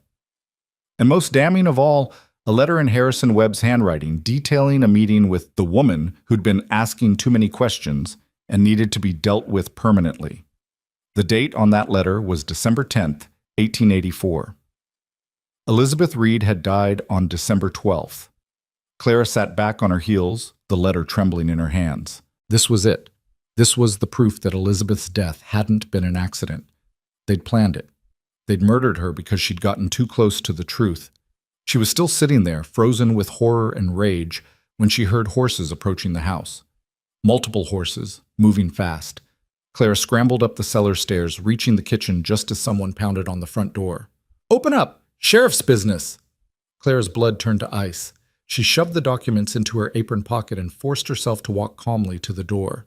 Through the window, she could see 3 men on horseback, one wearing a sheriff's badge, the other 2 looking like hired muscle rather than deputies. She opened the door, keeping her expression neutral. "Can I help you?" The sheriff was a heavy-set man with cold eyes and a mouth that turned down at the corners. "You Clara Wynne?"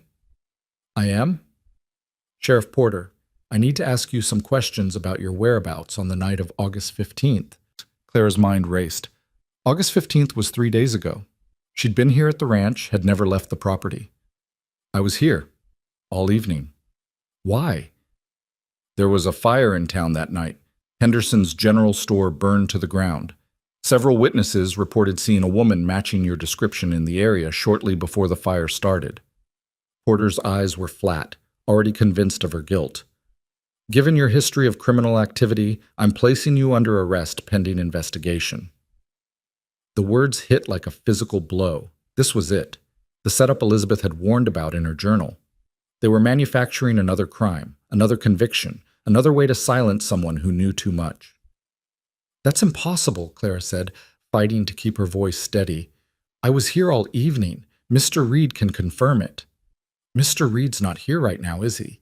And even if he was, we both know how reliable the word of an employer can be when defending someone he's—" Porter let the implication hang ugly in the air. "You'll need to come with me." "She's not going anywhere." The voice came from behind Clara. She turned to see Molly standing in the kitchen doorway, her small face set with determination that echoed her mother's. "Miss Molly, this is official business," Porter said, his tone softening slightly. "Your father will understand we're just doing our jobs." "My daddy will understand that you're lying." Molly stepped forward, fearless despite being a child facing down armed men. "Miss Clara was here all night on the 15th. I know because that's the night I had a nightmare, and she sat with me until I fell back asleep. She was in my room for hours." Porter's expression hardened. "Children make mistakes about dates. It's easy to get confused." "I'm not confused, and I'm not a liar like you." Molly's voice rose, righteous anger making her shake. "You and your friends have been stealing from people. My mama found out about it, and you killed her for it." The words fell like stones into shocked silence. Porter's face went white, then red with rage. "That's a serious accusation, little girl. You better watch your mouth." "Or what? You'll kill me too?" Molly's voice broke, but she didn't back down. I know what you did. Miss Clara knows, and my daddy knows. We found all the papers my mama hid, all the proof of what you and Mr. Garrett and Mr. Webb have been doing. Clara's heart stopped. She reached for Molly, trying to pull her back, but the damage was done. Porter's expression shifted from anger to calculation, and Clara saw the exact moment he decided they'd all become problems that needed solving. "Well," he said softly, "that changes things, doesn't it?" He turned to his men. "Search the house. Find those papers." "You have no right," Clara started, but one of the men was already pushing past her, heading for the stairs. "I have every right. You're under arrest, and this property is connected to an ongoing investigation." Porter's hand moved to his gun. "Don't make this harder than it needs to be." Clara's mind raced through options, all of them bad. She couldn't fight 3 armed men. She couldn't protect Molly and the evidence simultaneously. And Thomas wouldn't be back for hours, assuming he made it back at all. For all she knew, they'd already gotten to him in town. The man searching upstairs was tearing through rooms, the sound of breaking furniture and scattering belongings audible from below. Clara thought of the portfolio hidden in the barn loft, the documents in her apron pocket. They had copies, redundancies, but if Porter found everything— "There's nothing here," the searcher called down. "Just normal household stuff." Porter's eyes narrowed. "Check the barn, the outbuildings. Tear this whole place apart if you have to." He looked at Clara. "Where are they?" "I don't know what you're talking about." His backhanded slap came so fast Clara didn't have time to dodge. She stumbled, tasting blood, her vision swimming. Molly screamed and launched herself at Porter, small fists flailing. He caught her easily, holding her at arm's length while she kicked and fought. "Stop," Clara gasped. "Don't hurt her. I'll tell you where they are." "Clara, no," Molly cried. "It's all right, sweetheart." Clara straightened, wiping blood from her lip. "It's going to be all right." But it wasn't all right. Nothing about this was all right. Clara's mind worked frantically, trying to find a way out, a way to protect Molly, a way to salvage anything from this disaster. And then she heard it. The sound of more horses approaching, moving fast. Porter heard it too. His expression shifted to satisfaction. "That'll be the rest of my men. No point trying anything heroic." But when the riders came into view, Clara felt a surge of desperate hope. It was Thomas, and he wasn't alone. Behind him rode Henderson from the general store, very much alive and unburned, along with 3 other men Clara recognized from brief trips to town. And at the rear, wearing a federal marshal's badge, was a hard-faced older man with steel-gray hair. Thomas took in the scene in an instant, Clara's bleeding lip, Molly struggling in Porter's grip, the men searching his property. His face went cold with fury. "Let my daughter go, now!" Porter released Molly, who ran to her father, but his hand stayed near his gun. "Reed, I'm placing your employee under arrest for arson. You'd be wise not to interfere with the law."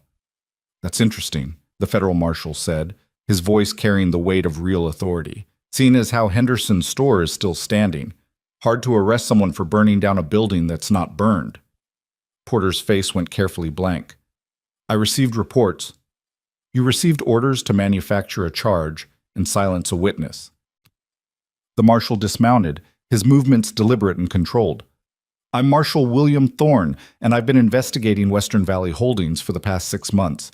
Mr. Reed came to me in town today with some very interesting documents that corroborate everything my investigation has uncovered." Clara's knees nearly buckled with relief. Thomas had found help. Real help. Porter's hand moved toward his gun, but Thorne was faster, his own weapon drawn and aimed before Porter could clear leather. "I wouldn't. Your men are outnumbered, and I've got federal warrants for the arrest of Martin Garrett, Harrison Webb, and James Carlisle. Your name's on the list too, Porter. Conspiracy, fraud, and murder." "Murder?" Porter tried for outrage, but his voice shook. "That's ridiculous. Elizabeth Reed's death is being reinvestigated as a homicide. We have correspondence proving premeditation." Thorne's eyes were chips of ice. "And we have witness testimony from 4 other landowners who've come forward in the past month, all telling the same story of corruption and systematic theft. Your conspiracy's been falling apart for weeks, Porter. You just didn't know it." The sheriff's face crumbled as he realized it was over. His men, seeing the situation clearly, carefully removed their gun belts and raised their hands. Within minutes, Thorne had them all in custody, and Clara was standing on her own porch watching the men who'd tried to destroy her life being led away in chains. Thomas dismounted and came to her, Molly still in his arms. "Are you hurt?" "Nothing serious." Clara touched her split lip gingerly. "How did you— I thought you were just going to talk to Henderson." "I was. But when I got to town, I found out that Garrett had left for the territorial capital 3 days ago in a hurry. Webb tried to withdraw all his funds from the bank yesterday, and the tellers refused. They'd already been contacted by federal investigators. The whole thing was collapsing." Thomas shifted Molly in his arms. "Henderson told me Marshal Thorne had been working undercover for months, gathering evidence. I went straight to him with what we found. He'd been waiting for something concrete enough to move on. Elizabeth's journal and documentation gave him everything he needed." Marshal Thorne approached, having finished securing his prisoners. "Mrs. Wynne, I apologize for what you've endured. Your conviction is being overturned as we speak. You were a victim of a conspiracy to obstruct justice, and you'll receive compensation from the territorial government for your wrongful imprisonment." Clara could barely process the words. Overturned, wrongful imprisonment, compensation. Things she'd stopped believing were possible. "My family's land," she whispered. "They stole it. Can I—" "Property restoration is part of the restitution process. It'll take time, but yes, you'll get your land back." Thorne's expression softened slightly. "You should know, Miss Wynne, that your case was what first alerted us to this conspiracy.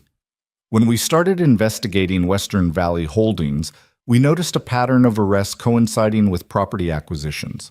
Your case was particularly egregious, a clear frame-up with forged authorizations. It became the thread that unraveled everything." Clara felt tears streaming down her face, too overwhelmed to stop them. 2 years. 2 years of running and hiding and believing herself permanently marked as a criminal. And it had all been a lie. A calculated cruelty designed to silence her before she even knew there was anything to speak about. "Beth's journal," Thomas said quietly to the marshal. "Will it be enough to prove what happened to her?" "Combined with the correspondence we found and testimony from several of Garrett's associates who are willing to turn evidence for lighter sentences, yes. We can prove she was murdered. We can prove who ordered it." Thorne paused. "I can't bring her back, Mr. Reed, but I can make sure the men responsible face justice." Thomas nodded, his jaw tight with emotion. "That's all I can ask for." The marshal left to transport his prisoners to the territorial capital, taking several of the townsmen with him as witnesses and additional security. Henderson stayed behind, looking apologetic and uncomfortable. "Tom, I'm sorry," he said. "I knew something was wrong in Red Hollow, but I never imagined the scope of it. If I'd spoken up sooner, maybe Beth—" "It's not your fault," Thomas interrupted. "They were powerful men. They knew how to keep people quiet." He shifted Molly to his other hip. "Thank you for coming with me today, for believing us." "That's what neighbors do." Henderson glanced at Clara. "Miss Wynne, I'd like to apologize on behalf of the whole town. The way you were treated at Maggie's place, the assumptions people made, it was shameful. When word gets out about what really happened, I think you'll find folks eager to make amends." Clara managed a wan smile. "I appreciate that, Mr. Henderson." After Henderson left, the three of them stood in the yard, exhausted and stunned by how quickly everything had changed. Molly had finally stopped crying but clung to her father like a burr, her face buried in his shirt. "Is it really over?" Clara asked. "Just like that?" "The immediate danger, yes. The legal process will take months, maybe years." Thomas looked at her, his expression unreadable. "Your name's been cleared. You're free to go wherever you want now. No more running." The words should have felt like liberation. Instead, they felt like a door closing. Clara realized with sudden clarity that she didn't want to go anywhere, that this ranch, this family, had become more than a temporary refuge. Somewhere between organizing root cellars and reading bedtime stories and standing shoulder to shoulder with Thomas against corrupt men with guns, she'd stopped being a passing stranger. "Where would I go?" she asked softly. Thomas's expression shifted, hope flickering in his eyes before he could hide it. "You could rebuild on your family's land. Start fresh somewhere you have roots." "I could." Clara looked at the house, the barn, the valley stretching out before them. "Or I could stay here. if that's something you'd want." "Daddy wants it," Molly spoke up, her voice muffled but certain. "He likes you. He smiles more when you're around, and I want you to stay forever." "Molly," Thomas said, embarrassed, "that's not, you can't just—" "It's true, though." Molly lifted her head, looking between them with exasperation. "Grown-ups are so silly sometimes. You both want the same thing, but you're too scared to say it." Clara felt heat rise to her cheeks. She looked at Thomas, saw the same flush on his face, and suddenly laughed. The sound startled her, full and genuine, the first real laugh she'd had in years. "She's not wrong," Clara admitted. "I do want to stay, if you'll have me. Not just as hired help, but as—" she struggled for the right word. "As family, maybe, in whatever form that takes." Thomas set Molly down carefully, then took a step toward Clara. "I'd like that." Beth would have liked it too. She believed in second chances, in people finding their way home. His voice roughened with emotion. "You've been home for a while now, Clara. I just didn't know how to say it." Clara closed the distance between them, and when Thomas's arms came around her, it felt like the most natural thing in the world, like something that should have happened long ago. Molly wrapped herself around both their legs, creating a messy, imperfect circle of three people who'd found each other against all odds. They stood like that for a long time, holding each other in the fading afternoon light, while the valley stretched out peaceful and beautiful around them. Somewhere in town, the machinery of justice was grinding forward. Somewhere, corrupt men were facing consequences for their actions. Somewhere, the truth was finally being told. But here, in this moment, there was just relief and gratitude and the tentative hope that maybe, finally, the worst was behind them. Clara had been so wrong, she realized. The storms in life didn't always just destroy. Sometimes they washed away the lies and corruption that had been suffocating everything good. Sometimes they cleared the air enough to let new growth take root. Sometimes they brought broken people together and gave them a chance to heal. The weeks that followed were strange and overwhelming in their own way. News of the conspiracy's exposure spread through the territory like wildfire. More victims came forward, families who'd lost land, people who'd been run out of town, others like Clara who'd been falsely imprisoned or accused. The scope of Western Valley Holdings' corruption was staggering, involving dozens of officials across multiple counties. Garrett and Webb were arrested trying to flee to Mexico. Carlisle turned state's evidence in exchange for a reduced sentence, providing detailed testimony about how the conspiracy had operated. Sheriff Porter and 6 other officials were charged with various crimes ranging from fraud to murder. Elizabeth Reed's death was officially ruled a homicide. Thomas testified at the preliminary hearings, his voice steady but his hands shaking as he described his wife's fears in the months before she died. The letter discussing how to deal with her was entered into evidence. 3 men were ultimately charged with her murder. 2 hired thugs and Harrison Webb himself, who'd apparently decided that eliminating the problem directly was more efficient than trying to buy her silence. Clara attended the hearings when she could, watching the men who destroyed her life face justice. It should have felt triumphant. Instead, it mostly felt exhausting and sad, a reckoning that came too late to undo the damage they'd caused. Her exoneration was formalized in early October. A judge officially overturned her conviction, expunged her record, and issued a public apology for the miscarriage of justice. The Garrett family's assets were seized pending litigation, and Clara was awarded substantial compensation, enough to rebuild her life several times over. The town of Red Hollow reacted with mixed shame and eagerness to make amends. Maggie came to the ranch personally to apologize for throwing Clara out of her diner, tears streaming down her face as she begged forgiveness. Others followed. Townspeople who'd judged her, who'd believed the lies, who'd made her feel less than human. Clara accepted their apologies with grace she didn't entirely feel, understanding that mob mentality and powerful lies could corrupt even decent people. Through it all, the ranch remained her anchor. Thomas taught her to ride properly, to read the signs of weather changing, to understand the rhythms of the land.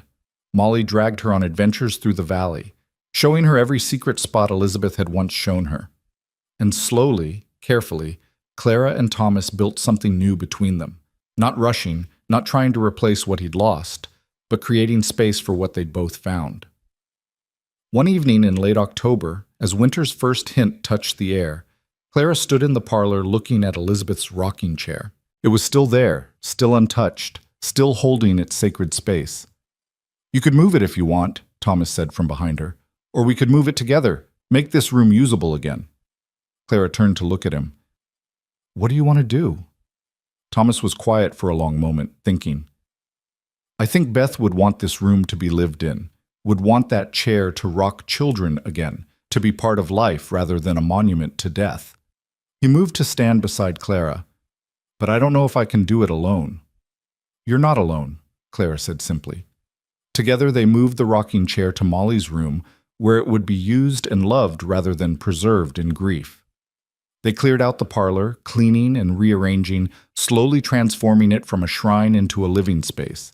It hurt. Clara could see that in Thomas's face, in the way his hands lingered on certain objects. But it was a healing kind of hurt, the pain of a wound finally being properly cleaned so it could close. That night, after Molly was asleep, Thomas and Clara sat on the porch as they so often did. But this time, Thomas reached over and took her hand, holding it gently but firmly. "I don't know what we're building here," he said quietly. "It's too soon to call it anything definite. But I know I want you here, not as an employee, not even just as family, as something more." Clara's heart stuttered. "Thomas, I'm not asking for anything you're not ready to give. I just need you to know that's where my heart is headed. Has been for a while, if I'm honest." He squeezed her hand. "Take whatever time you need. I'll wait."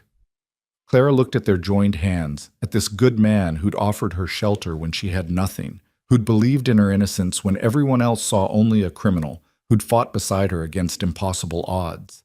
She thought about Elizabeth's journal, about the love that had poured from every page, about how Thomas honored that love not by staying frozen in grief, but by remaining the kind of man who could offer kindness to strangers and justice to the wronged. "I don't need time," she said softly. "My heart's been headed there too. I just didn't think I had the right to want it." Thomas turned to look at her, and the hope in his eyes took her breath away. "You have every right. You've earned every good thing this world can give you, Clara Wynne." He leaned in slowly, giving her every chance to pull away. But Clara didn't pull away.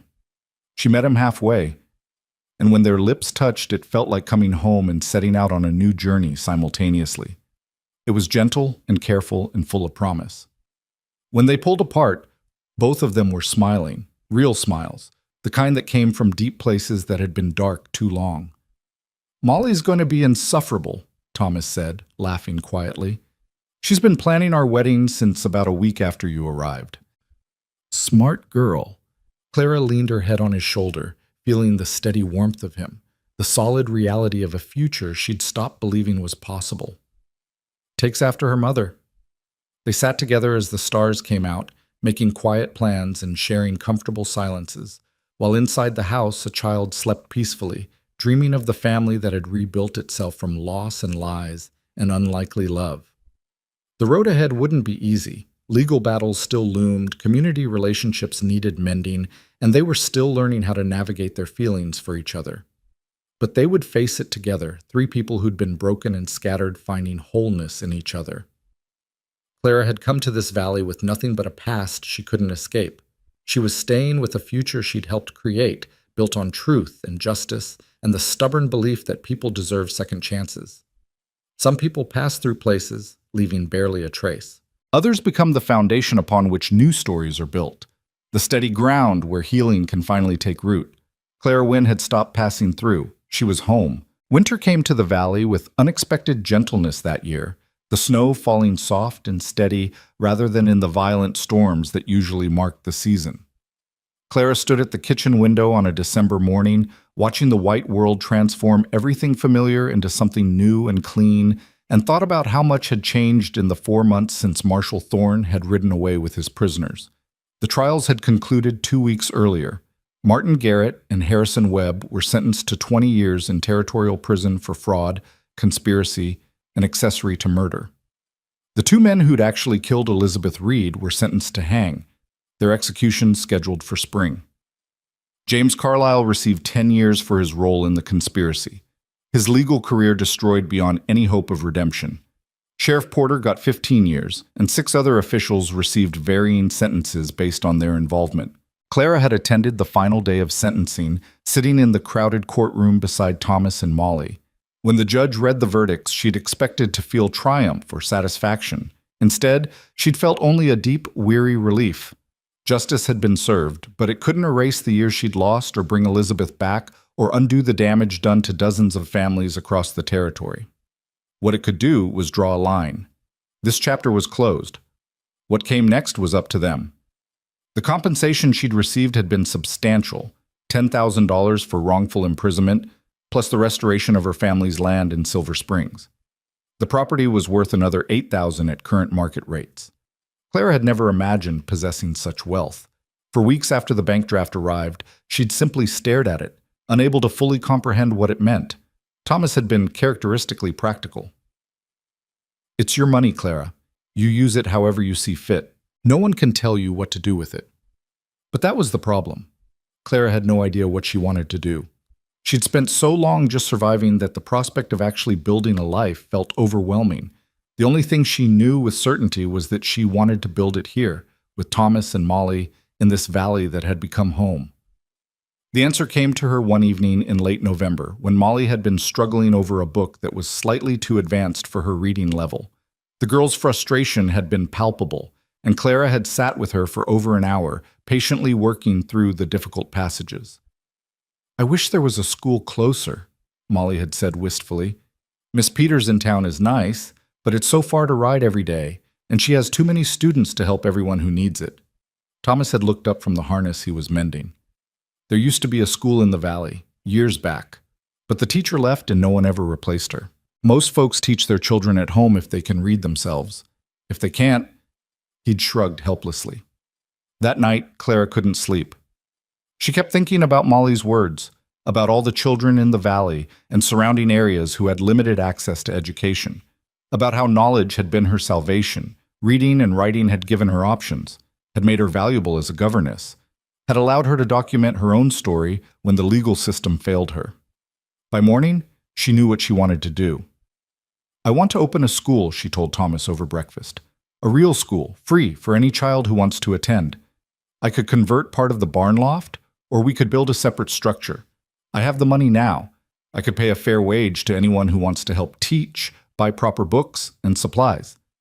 Thomas had stared at her for a long moment, then slowly smiled.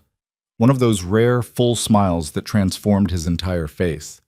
Beth would have loved that idea. She always said education was the way to break cycles of poverty and powerlessness. "Then you think it's a good idea?" "I think it's perfect." He'd reached across the table to take her hand. "And I think we should do it together. You teach, I'll help build and maintain the space. Make it a real community resource." Molly had been so excited she'd literally bounced in her chair. "Can I help? Please. I could assist with the younger children. I could show them how to write their letters." So they'd begun planning in earnest. Thomas and several men from town had spent weeks converting the barn loft into a proper schoolroom, installing windows for light, building desks and benches, creating a space that was warm and welcoming. Clara had traveled to the territorial capital to purchase books, slates, chalk, and all the supplies a proper school needed. She'd also placed advertisements in newspapers across the territory, looking for qualified teachers who might want to join her venture. The response had been overwhelming. By early December, she had 3 teachers lined up, 2 young women fresh from normal school and an older gentleman who'd taught for years but had retired when his wife died. Together, they could offer instruction in reading, writing, mathematics, history, and even some science and art. The school was set to open after the new year, but Clara's plans extended far beyond just teaching children. She wanted to offer evening classes for adults who'd never learned to read. She wanted a lending library where anyone could borrow books. She wanted this place to become what Elizabeth had envisioned, a source of empowerment for people who'd been kept powerless too long. But there was something else she needed to do first, something more personal. On a clear day in mid-December, Clara asked Thomas to take her to the creek where Elizabeth had died. He'd gone pale at the request, his jaw tightening with old grief. "Why would you want to go there?" "Because she deserves to be remembered in that place. Because it shouldn't only hold tragedy." Clara had taken his hand gently. "You don't have to come if it's too hard. I can go alone." "No." Thomas's voice was rough but determined. If you're going, we go together, as a family. So the three of them had bundled up against the cold and walked down to the creek together, Molly between them holding both their hands.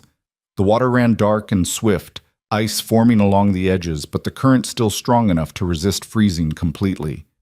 Thomas stood at the bank, staring at the spot where his wife had died, and Clara saw 3 years of grief and guilt and unanswered questions written across his face. She squeezed his hand, offering silent support. "I'm sorry I wasn't there," he whispered. "I should have been with her, should have protected her." "She knew you would have," Clara said softly. "That's why she tried to handle it alone, to protect you and Molly from danger. She died fighting for what was right, Thomas. That's not a failure, that's heroism." Molly pulled away from them and walked to the water's edge, her small face serious. She reached into her pocket and pulled out something Clara couldn't see, then tossed it into the creek. It flashed briefly in the winter sunlight. A penny, Clara realized. A penny for remembrance. "Bye, Mama," Molly said quietly. "I still miss you every day. But Miss Clara takes good care of us now. I think you'd like her. I think you'd be happy that we're happy again." She paused, then added with the brutal honesty of childhood, "It's okay if Daddy loves her too. You can both be special. Hearts are big enough for that." Thomas made a choked sound, somewhere between a sob and a laugh. He knelt beside his daughter and pulled her into a fierce hug, his shoulders shaking. Clara watched them, tears streaming down her own face, understanding that this was a watershed moment, the past being honored while the future was finally given permission to arrive. When Thomas stood again, his eyes were red but clearer than Clara had ever seen them. "Thank you," he said simply, "for knowing we needed this." They walked back to the house hand in hand, the three of them, and Clara felt the last shadow of Elizabeth's death lift. It would always be part of their story, but it no longer had to define them. They could move forward now, carrying her memory with love rather than drowning in grief. That evening, Thomas surprised Clara by asking her to walk with him out to the eastern pasture. The sun was setting, painting the snow-covered valley in shades of pink and gold. They stood together watching the light fade, their breath-making clouds in the cold air. "I've been thinking," Thomas said carefully, "about what comes next. For us." Clara's heart rate picked up. They'd been carefully dancing around the future for weeks now, both aware that their feelings had deepened into something serious, but neither quite ready to name it. "What have you been thinking?" "That Molly was right back in October. We both want the same thing, but we're too scared to say it." He turned to face her fully. "I love you, Clara. I didn't think I could love anyone again after Beth died, but you've shown me that the heart doesn't replace, it expands. There's room for both, room for honoring what was and embracing what is." Clara felt tears spring to her eyes. "I love you too. I think I have for a while now. I just didn't think I deserved—" "Stop." Thomas cupped her face gently, his thumb brushing away a tear. "You deserve everything good this world has to offer. You deserve love and security and a place to belong. And I want to give you all of that, if you'll let me." "Yes," Clara whispered. "Yes to all of it." Thomas smiled, then reached into his pocket and pulled out a small box. This was Beth's ring. She'd want you to have it, want you to wear it. But if you'd rather have something new, something that's just ours. Clara took the box with trembling hands and opened it. Inside was a simple gold band with a small sapphire, elegant in its unpretentiousness. It was perfect. "I'd be honored to wear Elizabeth's ring," she said softly. "She brought us together in a way, through her journal and her courage. This feels right." Thomas slipped the ring onto her finger, a perfect fit, as if it had been waiting for her all along. Then he kissed her, sweet and deep and full of promise, while the valley spread out around them in winter's peaceful embrace. When they returned to the house, Molly took one look at Clara's hand and let out a shriek of pure joy that probably scared every animal within a mile radius. She launched herself at both of them, talking so fast her words tumbled over each other. "I knew it! I knew you'd get married. Can I be in the wedding? Can we have a cake? Can we do it soon? Can my dress be blue? Can—" "Breathe, sweetheart," Thomas laughed, catching her mid-bounce. "We haven't even planned anything yet." "But you will, right? You'll get married soon?" Clara and Thomas looked at each other, and Clara saw her own thoughts reflected in his eyes. They'd both waited long enough for happiness.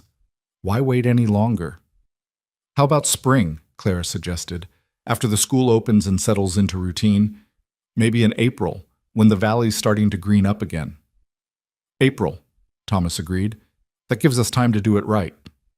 Molly's squeal this time was even louder.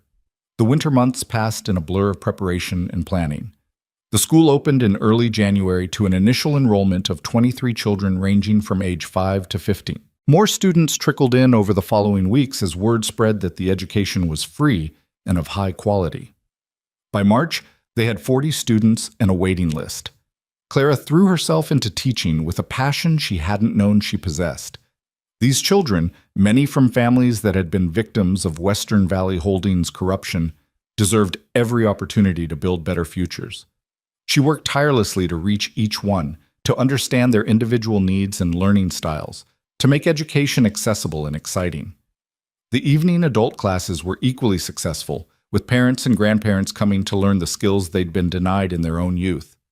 Clara would never forget the sight of a 60-year-old rancher painstakingly writing his name for the first time, tears streaming down his weathered face as he realized he'd finally gained the ability to sign legal documents himself, to never again be at the mercy of others who could read what he couldn't. Through it all, Thomas was her steadfast support. He expanded the barn to accommodate more students, built additional classroom space, and even taught occasional lessons on practical mathematics, how to calculate feed costs, measure acreage, understand market prices. He and Clara made a good team, their skills complementing each other perfectly. The wedding was planned for April 20th, to be held at the ranch under the old pine tree that overlooked the valley. It would be simple, just family and close friends, a celebration of new beginnings rather than a grand social event. Clara had no desire for elaborate ceremony. What mattered was the commitment they were making to each other and to Molly, the family they were choosing to become. Maggie from the diner insisted on making the cake, her way of continuing to make amends for that first day. Henderson and his wife offered to host a community dinner afterward, turning the celebration into a valley-wide event. Even Marshall Thorne sent word that he'd try to attend if his duties allowed. Clara spent her evening sewing her wedding dress. Nothing fancy, just a simple cream-colored gown that would be practical enough to wear again on special occasions. Molly was making flower crowns from dried blooms, determined that everyone would wear one even if it wasn't traditional. Thomas built new furniture for the house, preparing spaces for their combined life. But as the wedding approached, Clara found herself growing increasingly anxious. Not about marrying Thomas. She'd never been more certain of anything, but about whether she truly deserved this happiness, this second chance at a life she'd thought was lost forever. It was Molly who finally cut through her spiral of doubt. The girl found Clara sitting on the porch one evening in early April, staring out at the valley with tears streaming down her face. "Miss Clara, what's wrong?" Clara tried to smile, to brush it off, but Molly was too perceptive. The girl climbed into her lap, getting almost too big for it now, but Clara held her close anyway. "I'm scared," Clara admitted, "that I'm not good enough for this, that I don't deserve your father, or you, or this beautiful life we're building." Molly pulled back to look at her with those ancient, knowing eyes. "That's silly. You're exactly good enough. You're the best." "But I was in prison, Molly. I have a past that—" "You have a past where bad people lied about you and you survived it anyway," Molly interrupted with fierce certainty. "That doesn't make you not good enough. That makes you strong. That makes you exactly the kind of person who deserves good things." Clara felt something break open in her chest, years of shame and self-doubt finally cracking under the weight of a child's unconditional love. "When did you get so wise?" she whispered. "Mama used to say that children see true because we haven't learned to lie to ourselves yet." Molly snuggled back against Clara's chest. "You belong here, Miss Clara. You've always belonged here. You just had to find your way home." Clara held her tight, this child who would soon officially be her daughter, and let herself finally believe it. She did belong here, not despite her past, but because of everything she'd survived and overcome. She'd earned this happiness through sheer, stubborn persistence, through refusing to let cruel people define her worth, through choosing to stay when running would have been easier. The wedding day dawned clear and warm, spring asserting itself with enthusiasm. The valley had transformed into a riot, of wildflowers and new grass, the air sweet with the scent of blooming things. Clara woke early, nerves and excitement making sleep impossible, and found Thomas already up and working. "You're not supposed to see me before the ceremony," she teased, coming to stand beside him in the barn. "Traditional nonsense," Thomas said, but he smiled. "Besides, I've seen you every day for 9 months. Not seeing you for a few hours isn't going to make the ceremony more special. You already make every day special just by being in it." Clara's heart melted. "That's possibly the sweetest thing you've ever said to me." "Don't get used to it. I'm not good with words." But his eyes were soft with affection. "Are you ready for this? Really ready? Because once we say those vows, I'm not letting you go. You're stuck with me and Molly and this ranch, and probably a dozen more problems we haven't even encountered yet." "I'm counting on it," Clara said, rising on her toes to kiss him. "I've been running my whole life, Thomas. I'm done running. Whatever comes next, we face it together." The ceremony that afternoon was everything Clara could have hoped for. The whole valley seemed to have turned out. Families they'd helped through the school, people whose land had been restored, townsfolk who'd learned the truth and wanted to show their support. Even some of the other teachers from the school had traveled out to attend. Marshal Thorne arrived just as they were starting, looking tired but pleased. "Wouldn't miss this," he told them. "Besides, I wanted to bring you something." He handed Clara an envelope. "This arrived at my office last week. Thought you'd want to see it." Clara opened it with shaking hands. Inside was a letter from her brother, the first she'd heard from him in over a decade. He'd read about her exoneration in a San Francisco newspaper and had been desperately trying to track her down. He was married now, with 3 children, managing a successful freight business. He wanted to reconnect, to make amends for disappearing when she'd needed family most. Clara read through tears, overwhelmed by the flood of emotions. Her brother was alive. He wanted to know her again. After years of believing herself utterly alone in the world, she had family beyond Thomas and Molly. "He says he wants to visit," she told Thomas, her voice shaking. "Wants his children to know their aunt." "Then we'll welcome them," Thomas said simply. "Family's important. We'll make room." They stood under the old pine tree as the sun began its descent toward the horizon, facing each other while a traveling minister, a friend of Marshal Thorne's, led them through their vows. Clara spoke her promises clearly, meaning every word. To love and honor, to stand beside through whatever came, to build a life together based on truth and trust and stubborn hope. Thomas's vows were simpler, but no less profound. "I promise to be worthy of your faith in me, to protect what we're building here, to love you for exactly who you are, not who anyone thinks you should be, and to make sure you never doubt that you belong, that you're home." When they kissed, sealing their promises, the assembled crowd erupted in cheers and applause. Molly rushed forward, throwing her arms around both of them, and Clara felt the last piece of her broken heart click into place. The celebration afterward was joyous and chaotic, with more food than they could possibly eat, and music from a local fiddler who played until his fingers cramped. Clara danced with Thomas, with Molly, with Henderson and Marshal Thorne, and half a dozen students from the school. She laughed until her sides hurt, ate until she was stuffed, and basked in the warmth of being surrounded by genuine community.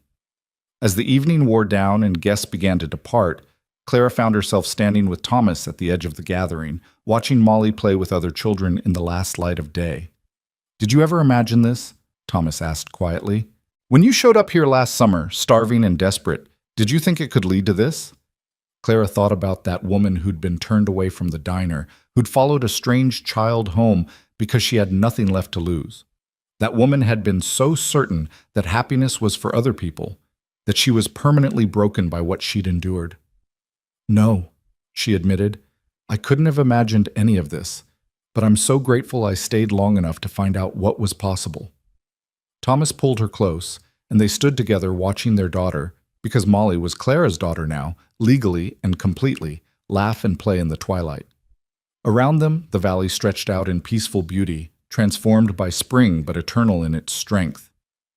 "Thank you," Thomas said softly, "for staying, for believing, for helping us become a family again." "Thank you for seeing me," Clara replied.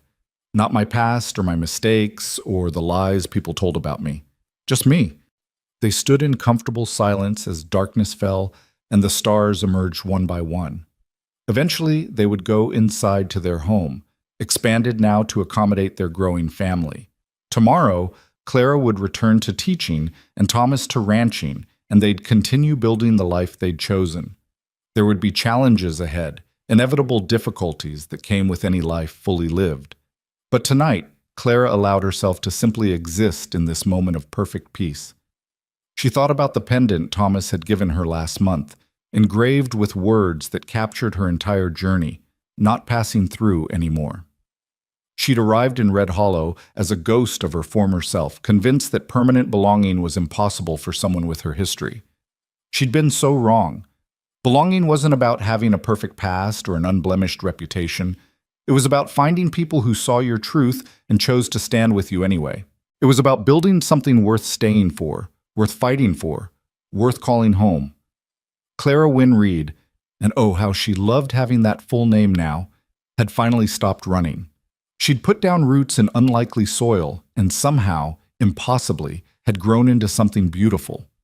The woman who'd been broken by injustice had become a teacher who empowered others to stand against their own injustices. The woman who'd been lost had become a mother to a child who needed her.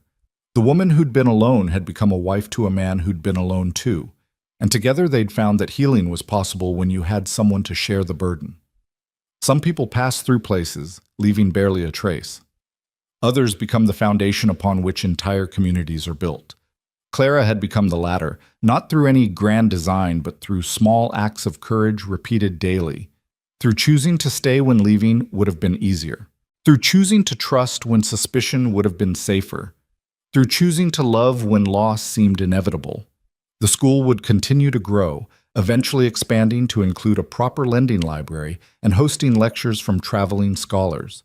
Clara's brother would visit next year with his family, beginning a reconciliation that would enrich all their lives.